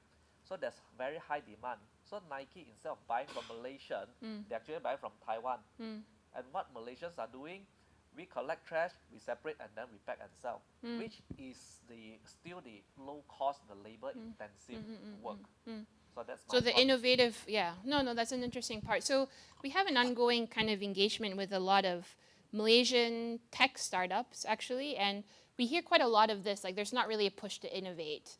One of the interesting things about palm oil, for example, that we have one of our faculty members does here is because of reliance on foreign labor, for example, there is no incentive to innovate, right? Because it's just cheaper. Like, why innovate when you can do this? But that's a very short-sighted view of things, because when we're thinking about, uplifting the human condition, going up the value chain, right? It's not going to be trying to source the cheapest labor possible. It's how can you use tech, big investments, but maybe not as frequent investments in order to basically create better technology. You guys went to a palm plantation, right? What were your observations? No, you didn't go? Okay, sorry, I keep on confusing you. But one thing that we make the students do is actually like go through the process of collecting, like harvesting palm, right? It's so labor intensive, and the only way that makes sense is if you don't rely on technology and you make humans do it, right? Which interfaces with the S of this, but also just as a society doesn't make sense. So I'm hugely pro technology, so that's always a consideration. Then we can all do better things with our life. Maybe become painters, I don't know. Yes. Hello, just to add on to what the gentleman said just now. Can you press your, it's on already, okay, good. Can you hear me? I can, but it's echoing, so yeah, it's probably okay, yeah. So I was just saying that what the gentleman said earlier on circular economy when it comes to technology. So a lot of businesses right now, they don't rent, they purchase when it comes to technology. I'm talking about devices. So what we do here is life cycle management. The moment you put it on a list, say for example, say your laptop you use a maximum of 5 years or 6 years, and if you don't manage it well, the life cycle is important for each device to extend to 7 to 8 years. So businesses usually have got a lot of e-waste. We're talking about e-waste that would be accumulated. So if it's not managed properly in a long run and during the life cycle of the device, then it will build up the e-waste. And obviously every single device that's being manufactured, there's carbon footprint to it. So we're talking about the environment point here. So the moment each companies here start leasing, they are already supporting life cycle management. They are already supporting ESG, and they are putting their business to ESG already because it's circular economy. So this is like, instead of the company buying devices, it leases devices? Yes. Oh, and this is like a business? Like, yes. Oh, okay. Interesting. That's very cool. I should get ASB to do that. Because we now buy, and then after 5 years, we just have like so a room technically of laptops. Yeah, right. So technically a lot of... And I don't actually know what they do with the laptops. That's a good question. So what we do is we rent, refurbish, and recycle. Right. So how do we do? Because like what the gentleman said earlier, different parts that are still used, still able to use, we will help it to sort of like refurbish it and then put it on a second lease, for example. And then those that definitely e-waste, right? We'll work with our partner and then we'll make sure it's properly disposed. Wow, very cool. Yeah. No, the interesting it's part about circular. that is, I think for another organization I work with, like I asked them what happens to all the people's staff laptops, right? And they said we donate them. And I'm like, do you do something before you donate them? Because I would not donate my 6-year-old laptop. I mean, like, if it's not going to be usable, like, the reason why I'm not using it is it's not very usable, so why donate it to somebody, right? So, no, thank you for sharing that. It's very interesting. Any other thoughts? I don't think I can cover all of these other things, but we talked a little bit about EV, so I'm going to skip EV, but let's see what else. I wanted to go to green construction, actually. Energy, we can talk about energy too, but I'll do one more before I stop. Ooh, manufacturing is interesting as well. Construction, all right. So this is a huge sector, actually, that is, that I was personally interested in because of this building.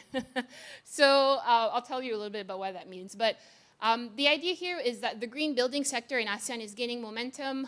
There's a lot of actually investment opportunities.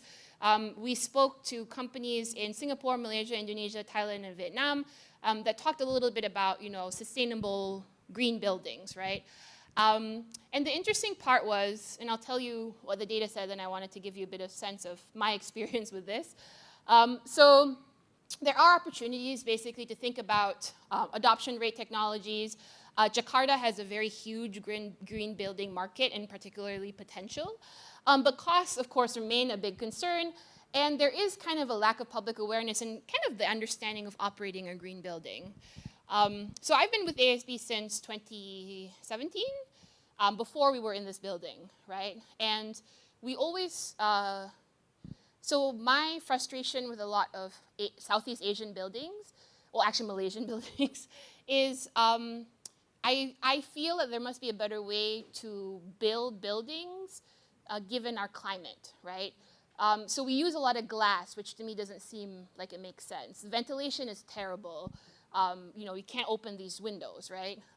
We don't use kind of the airflow system where the old houses had. So there's all of that stuff as well, but there's also thinking about this particular building. So when we built this building and we moved in here, we were actually very interested in getting green building certification, and this building was set up for it. I was surprised because it doesn't seem like it would be a green building. And we had budgeted actually to go for green building certification, which is you have to go into this process, they evaluate everything that happened in the building and the materials and the labor stuff, and then they give you the certification, and then you can paste it somewhere and say, come to ASB, it's a green building. Did we do it in the end? So I was part of this conversation for years. Raymond, is this building green certified? No comments. So we did not. And the main reason why I started looking into this was because I was like, okay, so if ASB can't do it, then why would other companies do it, was what I was thinking, because the main reason was cost. It was going to cost us 250,000 ringgit to get the certification. And even if we had the certification, it wasn't clear what benefits we would get, right? And if there's no tangible benefits to a business to have this, and other universities don't really care about green building, so, I mean, I don't know what we get from doing it. There was actually this really weird kind of like peer effect, but also like local understanding about how maybe this doesn't make sense. Now we can argue about whether it still makes sense, and I think we should have still done it, but that kind of made me think a little bit about this public perception, right? So kind of this understanding of benefits. One thing I always ask my students is, why do you come to university? Because you get a certificate, and people recognize that certificate. But if people don't recognize a certificate, there's no point in getting their certificate. So, I don't know, opening some thoughts here. What do you think about green buildings before I have to wrap up? Yes?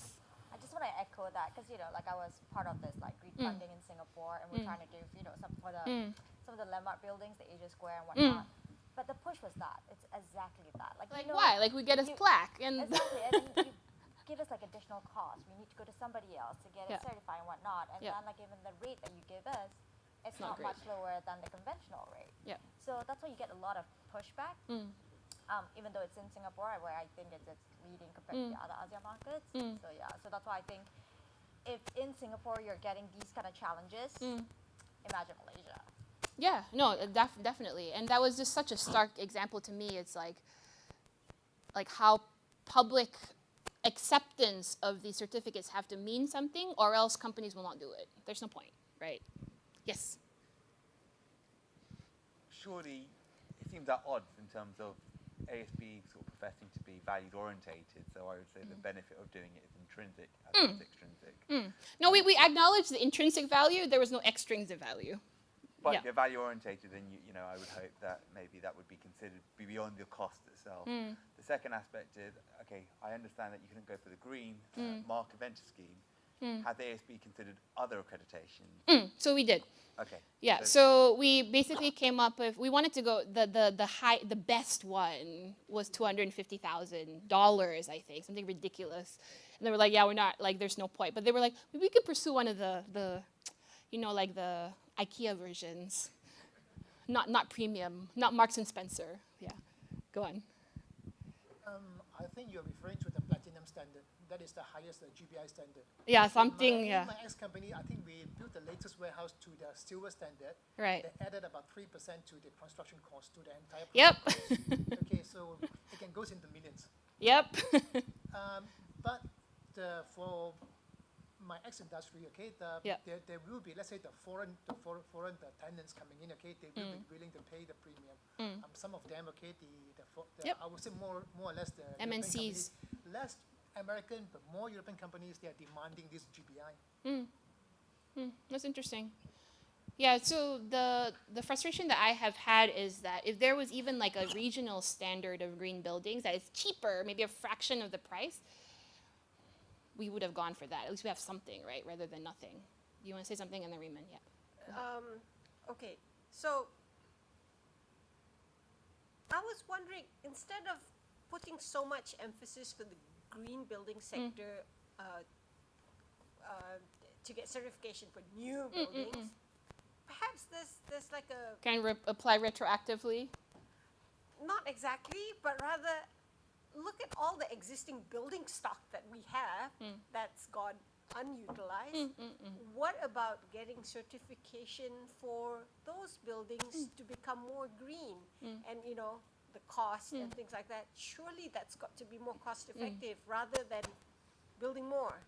I mean, strictly anecdotal, I was at the Asia Pacific climate talks in JB.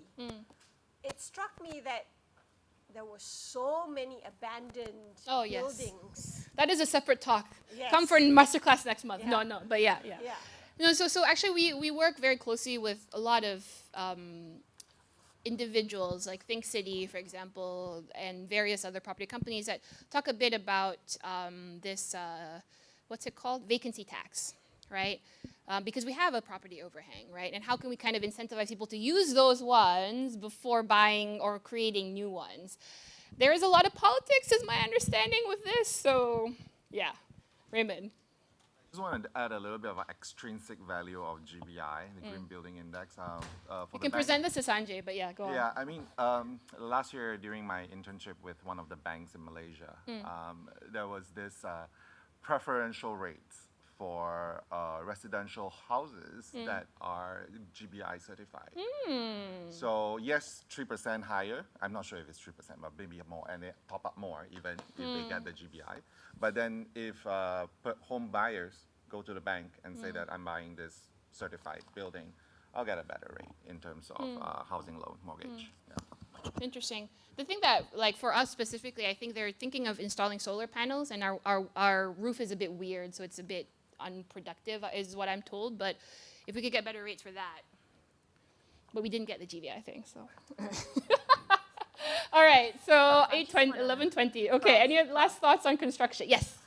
It's not about construction, but it's the learning lessons that we in commodity, in palm oil, learn a little bit about on certifications and premiums and whatnot in market access. I just thought that the certifications market has been great, and it's a form of business. But like palm is like RSPO, right? RSPO and MSPO. Malaysia has its own which I'm told RSPO is better than MSPO. There are debates. But I think when the country how Indonesia adopted it. They made it mandatory, like ISPO is mandatory, and it includes some of the key requirements of not doing extra work. Like, for example, sometimes, there are certain requirements within certifications that you need to do audit for this part. And then the other one says that I've got new certifications and then you need another audit, right?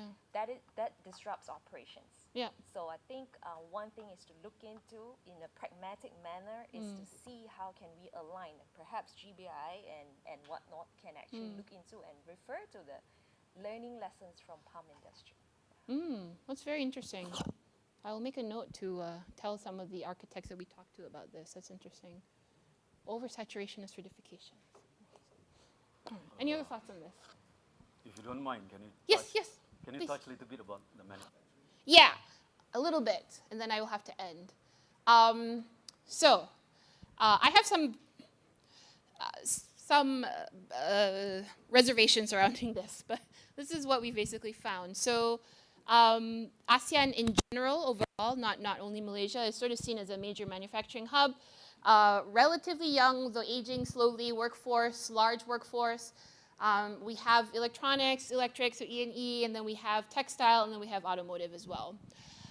So the interesting part about manufacturing, and we had a faculty member here who did a project with the Penang state government, who does a lot of investments and receives a lot of investments in manufacturing, was that the reason, all these different industry standards, I'm not very familiar, but standards, ISO, I guess, and other standards, actually make it quite easy to comply with ESG because it's already part of, being integrated basically in the value chain. And there has been quite a bit of, MNCs and other kind of clients who have been pressuring for quite a bit of green manufacturing, so that has sort of been seen as a push. Now, the barriers is basically the following, and I can give a little bit of flavor to the second one. So one is high costs. Doesn't make sense sometimes, right? That's what we're talking about. But the second thing is educating employees about the importance of implementing ESG practices. Now, this is something that you actually mentioned before with trying to partner with your employees to make them understand why are we doing things this way. And sometimes that actually takes quite a bit of time. So once upon a time, I can't mention which company, but we worked with this company that was I can't even say what they're producing a product. They're producing a product. They have multiple factories across Southeast Asia, some factories in Penang. And one of their issues was that there were two options. There was a more sustainable option, which is a pain in the ass, and then there was, for the employees who actually had to execute it, and then there was the easy option, which made the production line faster, it was cheaper, employees were used to it, right? And so one of our action learning projects was basically to figure out how do you get people to switch from the bad option to the pain in the ass but better option. And it turns out when the students actually did interviews with the employees and stuff like that, they were like, we don't understand this. Like, why are they telling us to do things this way when it's easier for us to do things the other way? And it really boiled down to one kind of this top-down like resistance against being told how to change the way you do things. But the second was sort of this like fundamental disagreement about how to run a business when the people actually doing the work do not see the value in what you're trying to get them to do. So that to me was a very kind of stark example of if the people actually doing the work don't believe in it, you're not going to get it done. So we found that with manufacturing in particular, this was actually kind of a very big thing.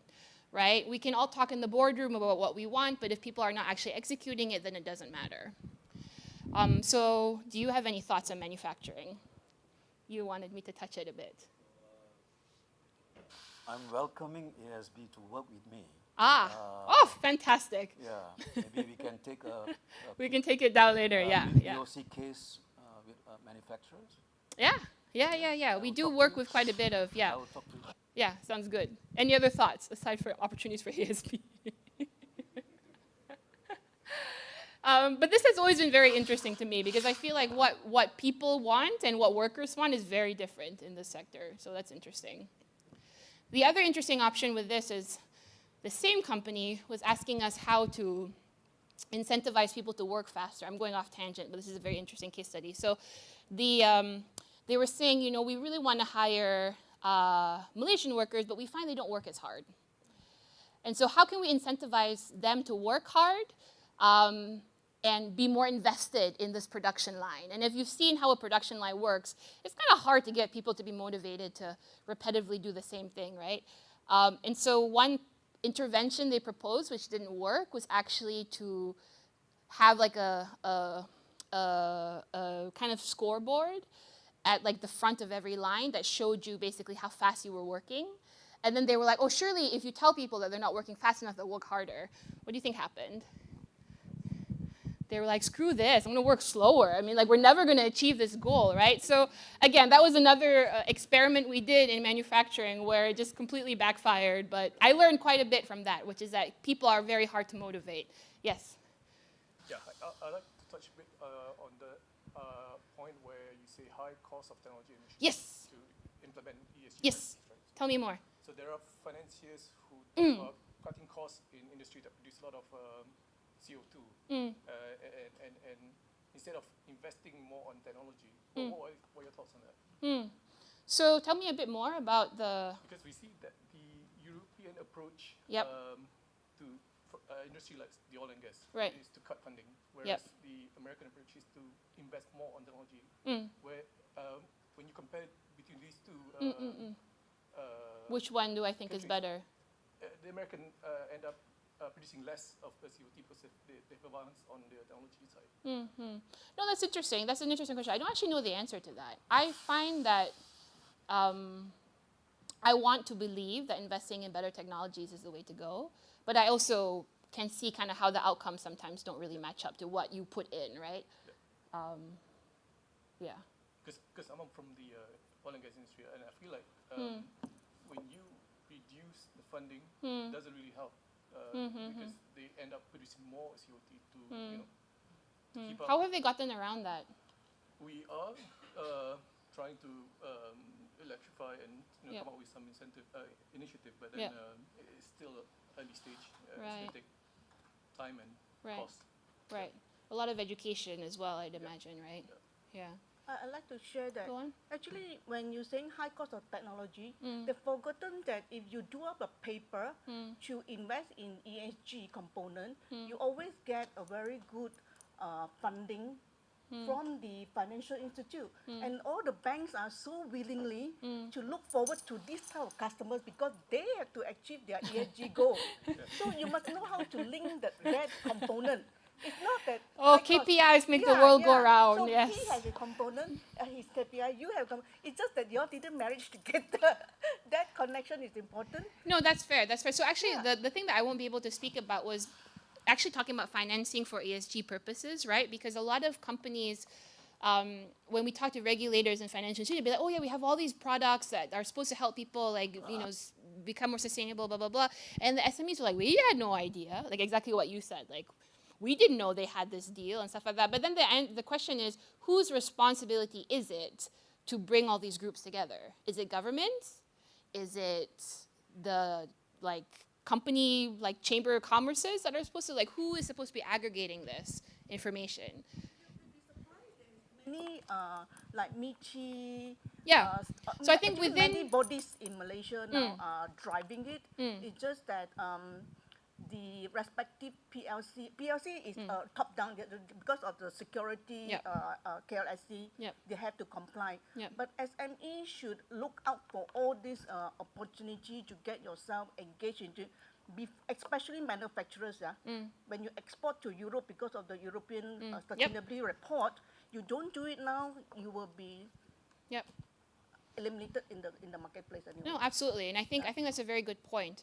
One project, that follow project, was like, how do we let people know what is out there for them? I feel like we don't have that enough. Like, a lot of SMEs told us, we're trying to survive. Like, we don't have time to go talk to all these people about, doing this versus that. And that's a legitimate concern, right? And they shouldn't have to work so hard to find out about these things. But then the next question is, who should be doing this? Aiman. Yeah, so I think everyone has to... You're from a bank. I'm from Maybank, right? So everyone has to do their part, right? So from Maybank's perspective, we are even telling clients that, in order for us to get approval for a certain loan, there is certain ESG criteria that needs to be met. And this is not just for PLCs, this is just also for mid-market companies and SME companies. So from there, it's our way of also educating these companies that look, ESG is important, and it does kind of impact whether your loan is approved or not. How have you found their responses been? I mean, they have to, right? I mean, they want money from you, so they are kind of forced to do it, but at least they're doing it, right? Yeah. I mean, That's another issue. Yeah. Sometimes you do need to do site visits. Do you all do site visits? Yeah, we do. Oh, yeah, okay. for bigger projects, we do site visits. If it's, for example, if it's a acquisition of a property or manufacturing of a certain plant, so we would have to go and bring along some of the our risk guys, and then they would do the checklist as well. Yeah. Interesting. We should get somebody from Maybank in the room of all these SMEs that don't know what's happening. Last Sorry. question. Yes, last one before I. just wonder from ma'am, you're a listed company, you have done a goodwill in terms of ESG transformation. Have you done a paper internally on the costing of the transition that cost for the organization? For our company, we invested just to train the suppliers on Scope 3. We spent almost $500,000 to do that training program. I'm sorry. Yeah. It's a lot of money. Then from there, the return, the ROI, where we straight away get all those facts data, and more so the SME, you see, it's not so much of what you get from them. The SME, when they have the report, they're actually able to produce those reports to other of their customers and the investors. So the change, the benefit is actually beyond. Yeah, you mentioned on the training, but does, in terms of adaptation of technology, the costing and the return, a paperwork has been done on the basis of that internally? That's where I invited ASB okay. to consider. Okay. Because what happened, even though in Singapore, Yeah. even though the government and the industry never have done a paper, therefore You don't really know what's happening. yes, therefore how are you going to convince if there is no clarity, a paper? Don't talk about PL, a listed company, about SMEs, which is the more on concern about the cost. Yes, it is. Yeah, It is. therefore you need to be fair. Yeah, no, and actually the thing, a lot of the kind of conclusions that we talked about was actually simplifying stuff for SMEs, actually. So we talked quite a bit in terms of how we, most companies in Southeast Asia are SMEs, right? The vast majority constitute almost 98% of employment, I think, in Malaysia itself. So how can we sort of get these companies to engage in a more meaningful way with ESG? I think that is going to be something moving forward, because again, a lot of times the cost situation is going to make it not make sense. And so I see also that it's 11:30 already, so I'm going to just go ahead and end, but I just wanted to let you know, so I was one of 5 authors on this book. We have kind of a very vibrant, I think, research community, so maybe you can ask Winston a bit more about this, but we have, for example, Michael Fries. Okay, so Michael is very, very fascinating. So we stole Michael from NUS. I always say that very, very gleefully. But Michael's work is amazing, and he has almost 80,000 citations. I have never met, in my career, I meet a number of Nobel Prize winners, and they do not have anywhere close to Michael Fries's achievements. So he is amazing. But he won this award a couple days ago that was announced in Geneva, which is the Nobel Prize for Entrepreneurship, basically. But his work, I think, kind of underscores a lot of what we do at ASB, which is immediate impact. So he does what they call personal initiative programs. So basically, he runs a number of programs in various African countries. So I think Zimbabwe, Kenya, Ghana, basically working with the governments to train people on personal initiative.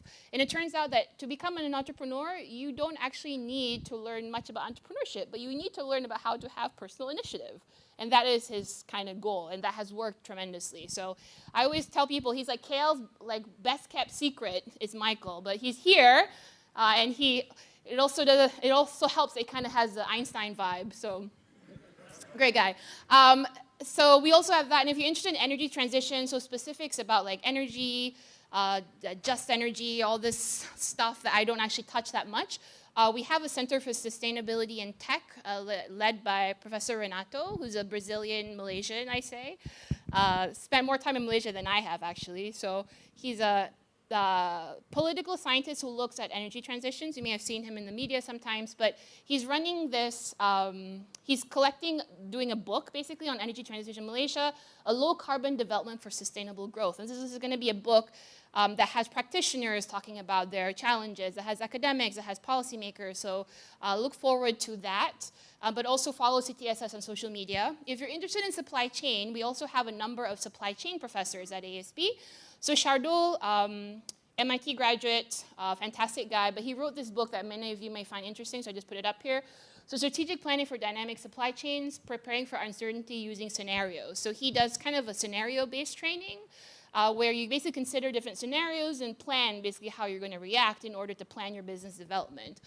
And then we also have sustainable palm oil. So Temasek Foundation actually co-sponsors with PNG a sustainable smallholder palm oil center here at ASB.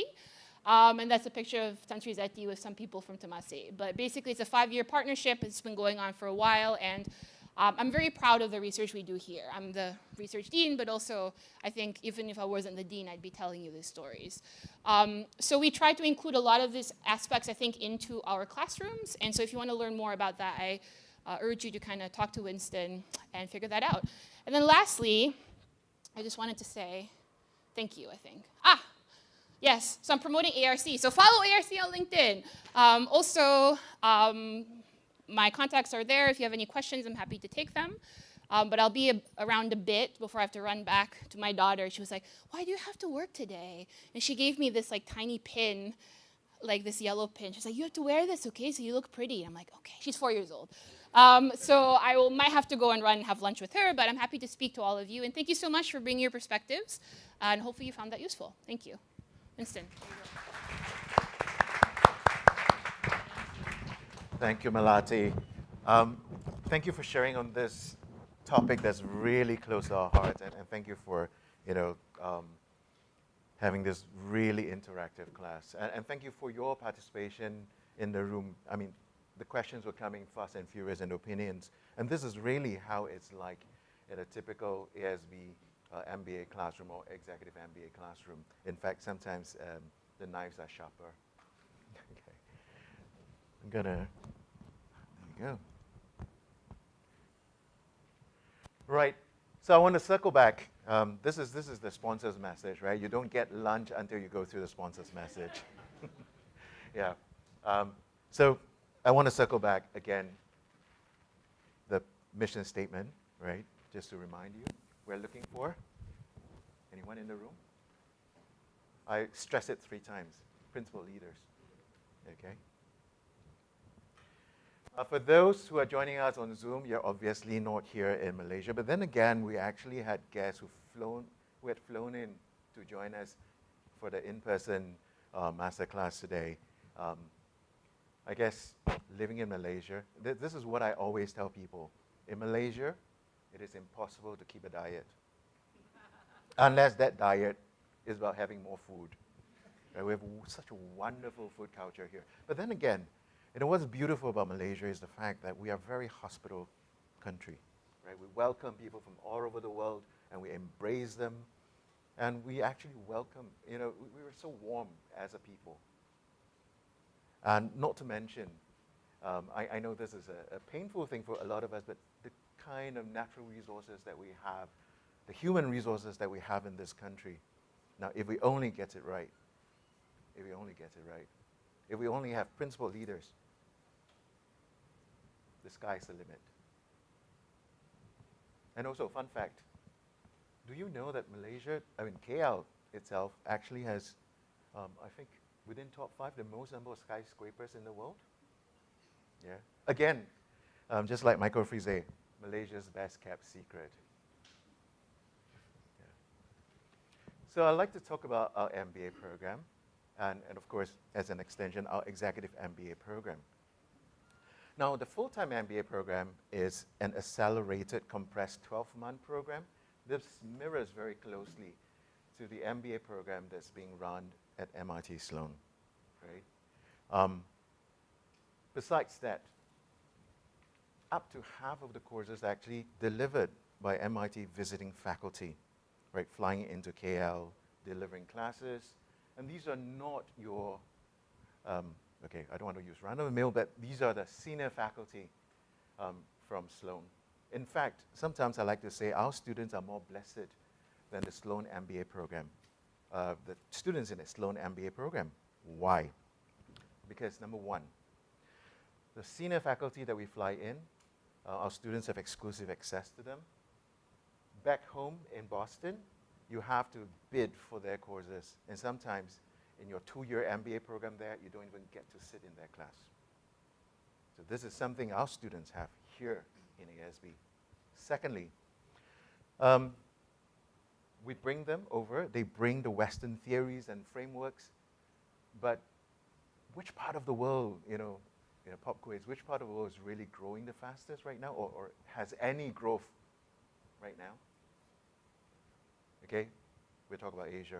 But again, which part of the world within Asia is growing fastest? India is growing, right, because of population. But within Asia, Southeast Asia is really the growth engine, right? And so you have the Western perspective brought by the MIT professors, but you also have the Asian context that's provided by our resident faculty here in ASB. So this is really the best of both worlds. And of course, it is not just a typical MBA program that focuses only on the theory, right? We take it very seriously that whatever that you learn in the classroom, you go out there in the field, you practice it. So that practice component is weaved into the program. So throughout your entire journey as a student, you actually get opportunity to go out in the field, listen to the business leaders, work with businesses, observe what's going on. And just now, as Professor Melati was sharing, and also as what Raymond was sharing, you actually get to embed yourself in the company, observe what goes on, you present it to the management about what is good, what is not so good, how can they improve. Now, in the typical business school, you would study about cases, right? If it's based on case teaching. Cases that are written 20, 30, even 40 years ago. Hardly relevant even. But in ASB, you get to live through a case. Not only do you live through a case, you get to write that case. Why? Because the recommendations that our students put up to the companies, often they get implemented. So they play a part in altering the outcome of the company. Now, not to mention the kind of student-to-staff ratio here at ASB. In a full-time MBA program, we will only take in 50 every year, only 50 seats, right, for people who want to become principal leaders.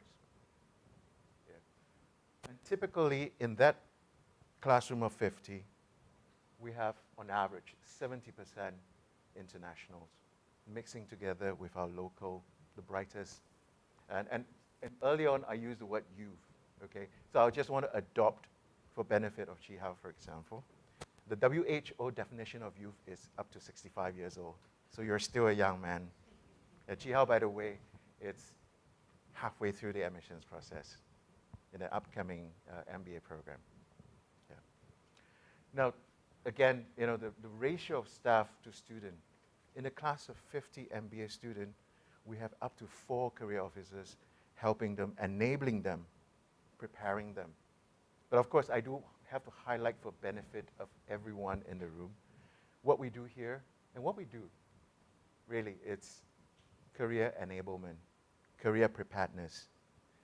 We don't do career placement. This is not a placement agency. Unlike, of course, in certain parts of the world where entering a business school guarantees you a placement, this is not done anywhere else beyond that. particular place in the world. And of course, the beauty of the MBA program is that this actually opens door to extended learning opportunity, right? After the MBA program, if you feel, 12 months is too short, I want to learn more, I want to have the full MIT Sloan experience. I don't just want to have, because our students get to go to MIT for 3 weeks for your summer immersion, where you study in the Sloan classroom, where you study with the Sloan professors, where you can do your Instagram check-in, hey, I'm in Boston. Except that because this happens in summer, so you don't get that notorious 3 feet of snow in Boston. But if you want more of that experience, yes, you can.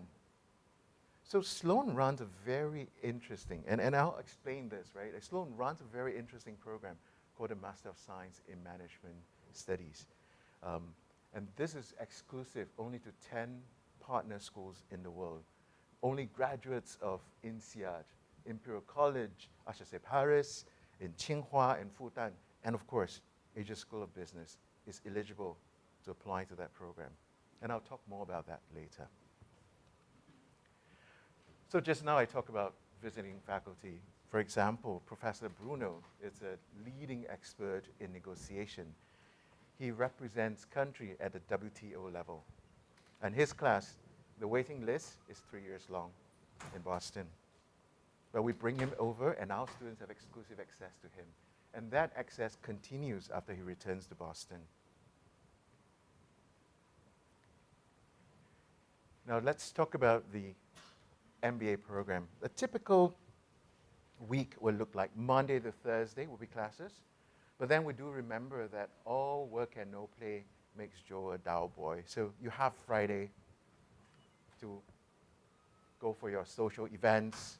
You have Friday to work on your career development workshops. You have Friday to get together to prepare for your project. What do you do on Saturday and Sunday? Of course, you read and prepare for class that starts on Monday. Yeah. So I'm not going to go into too much detail. For those of you who are keen to find out more about the program, I do welcome you to send in your inquiries and to come up to me.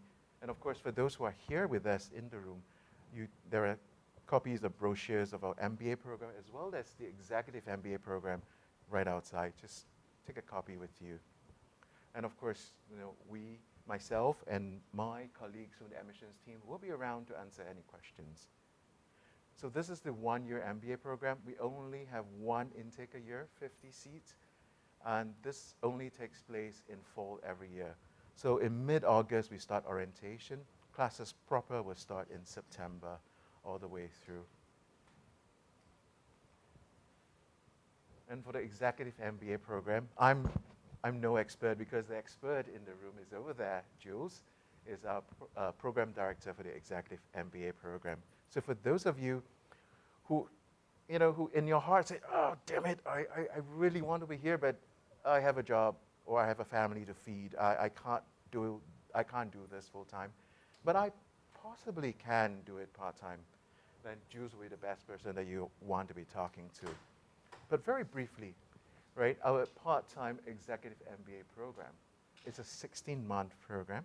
It starts in January. On January 2025, we will only be taking in 50, right? And through that 16-month journey, you do have to devote 10 minimally to 14 weeks of time away from work. This would include in-person classes, so you do have intensive in-person classes on campus, but then there are alternate week classes that you can attend online if you can't make it in person. And then, of course, you do have to devote 2 weeks, 1 week each, to go to do your business practicum. That's where I mentioned about embedding yourself in a company, triaging it, and then sharing your findings with the management. And of course, the highlight of it all, in summer, what happens in summer? Instagram moment, right? Summer, again, is where you go to MIT for a summer immersion. For the executive MBA students, minimally to meet the requirements is 2 weeks. But we, of course, we encourage you, if you can, do the full 3-week experiences. Or if you can stretch it further, take a 4-week break, travel, see America.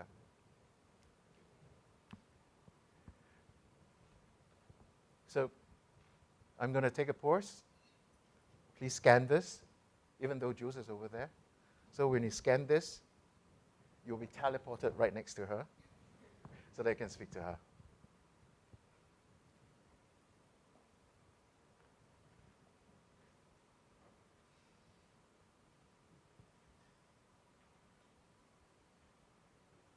Okay? I'm just waiting for this Instagram moment to be over.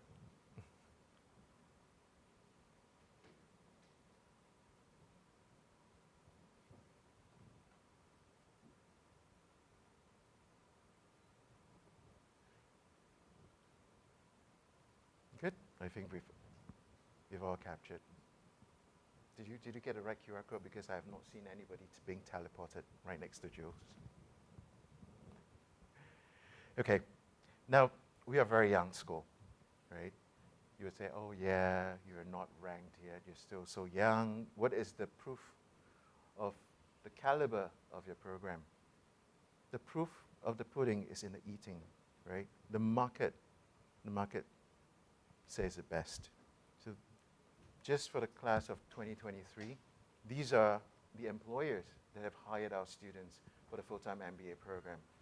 Of course, we don't display the executive MBA program because they're supposed to stay with the employer through the program, because some of them are sponsored by the employers to do the program.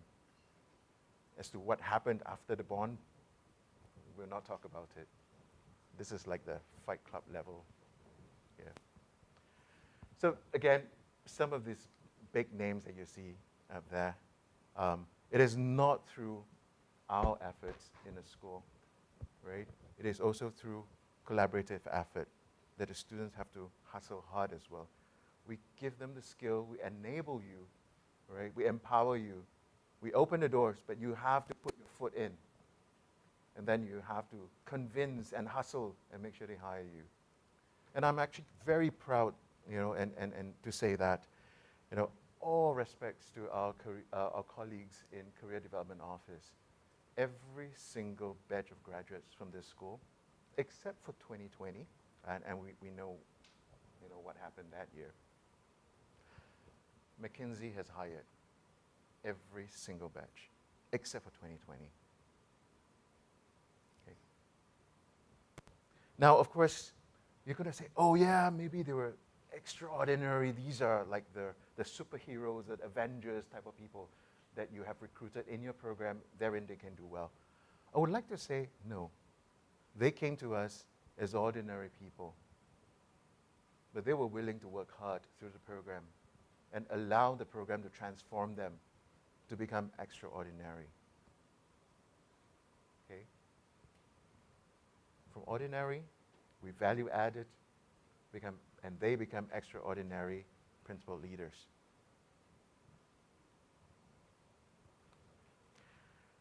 And of course, they don't just find employment here in Malaysia, they're in all parts of the world, literally. In most continents, we haven't put anybody on Antarctica yet. We're still trying very hard. Yeah. And it's not just confined to the typical consulting sectors that MBAs go to, but they're in tech, they're in energy, they're in finance. So, okay, what happens after you graduate from the program? You get your MBA degree from us. But one of the most important factors, because of the close collaboration that we have with Sloan, you actually get inducted as affiliate alums of Sloan.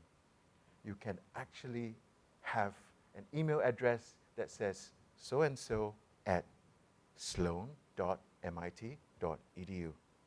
Instead of using your Gmail, now you have this MIT email that you can use for life. That's some bragging rights. Okay? Not only that, I mean, this is just an email address.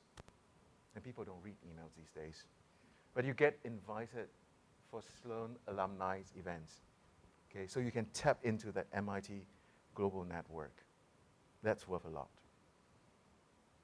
Of course, there will be people who say, yeah, it's not the 100% MIT. I want an MIT degree. Can you? Yes, you can. Just now I mentioned about this program, the MSMS. Right? Graduates from our MBA program are eligible to apply to this program. The Master of Science in Management Studies, I know this is a mouthful, MS, right? It sounds like a mess. And if Raymond is here, he would say black mass. But it is not a messy program. It is a beautiful, beautiful, wonderful program, right? Because this is an all-elective program. And you can take any elective across all of MIT, across all of Harvard, because of the exchange treaty between the two universities. So in one program, you have access to two of the top business schools, or no, rather, two of the top universities in the world. Why did I check myself about business schools? Because you can actually walk into Harvard Public Policy School or Harvard Divinity School to take electives from there. You pretty much curate your own advanced master's program through the MSMS. And of course, for someone who says, you know, I want to work in the US, it's getting really hard to get an H-1B. So through this program, and this is a STEM designated program, you actually have 3 years of work authorization in the US through the OPT scheme. So again, given the current climate of H-1B being in short supply, given the current climate that looks like is Trump going to be president again, Juice has different views. And we're all hoping, hell no. Yeah, but you know, that STEM doorway keeps it open. Yeah, even Trump couldn't put a stop to it. Yeah. Of course, elephant in the room, how much does it cost? Right?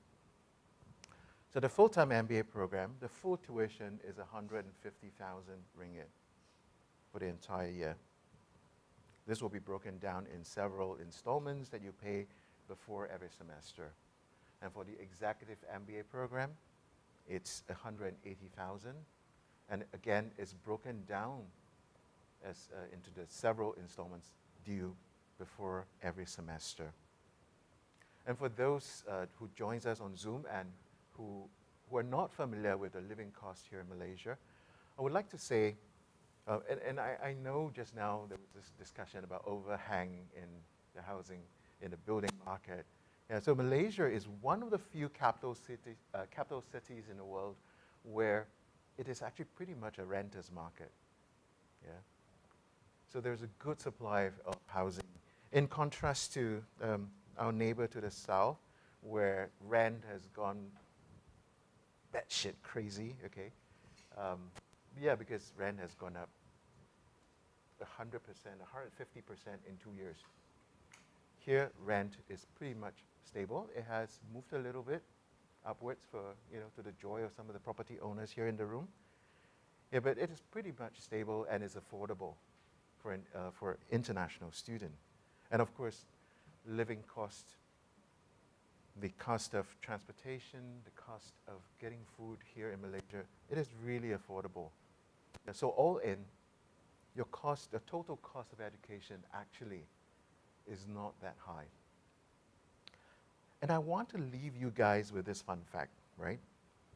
If you were to go to MIT for a summer program, right?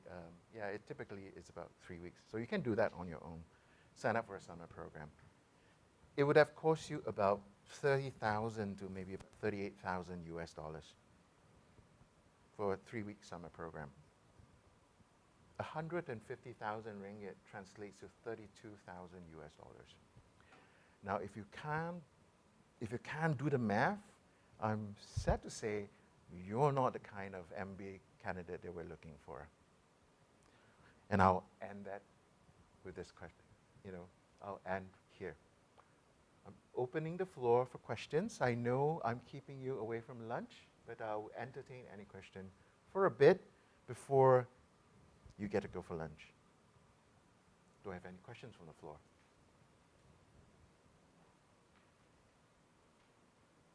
lunch is really not that good. You know, I'm more interesting.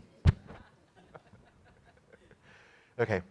Now, I'll still be around. I'll see you guys during lunch. I'm going to hover around table to table to make sure you get an indigestion, right? So feel free to ask your questions. And my colleagues would join you at a table as well. So feel free to ask them. So anyone that has this red lanyard works here in ASB, feel free to ask your questions about the program, about the school. Yeah. So, I mean, today I represent admissions. I talk about our degree programs. But really, here in ASB, we have a full spectrum of activities, from short courses offered by our executive education colleagues to co-research opportunities, as well as, you know, just now Professor Melati was sharing about the research initiatives that we do here. We also work with corporate partners to bring our students to their companies, to bring our and also have our students do consulting projects with them at minimum cost, right? You get full consulting services without paying the full consulting ticket price. And also, of course, we have been supplying a lot of talents to the local industry, and this is something that we'll continue to do. So I'll end here so that you can go for lunch exactly, well, 35 seconds past the clock. So thank you again, everyone, for being here today, and thank you for everyone joining us online and on live stream. Unfortunately, I can't live stream food to you, and we're not going to be doing a mukbang show, so we're not live streaming lunch. The online session ends at this point, and for the rest of you in the room, please join us for lunch. Thank you.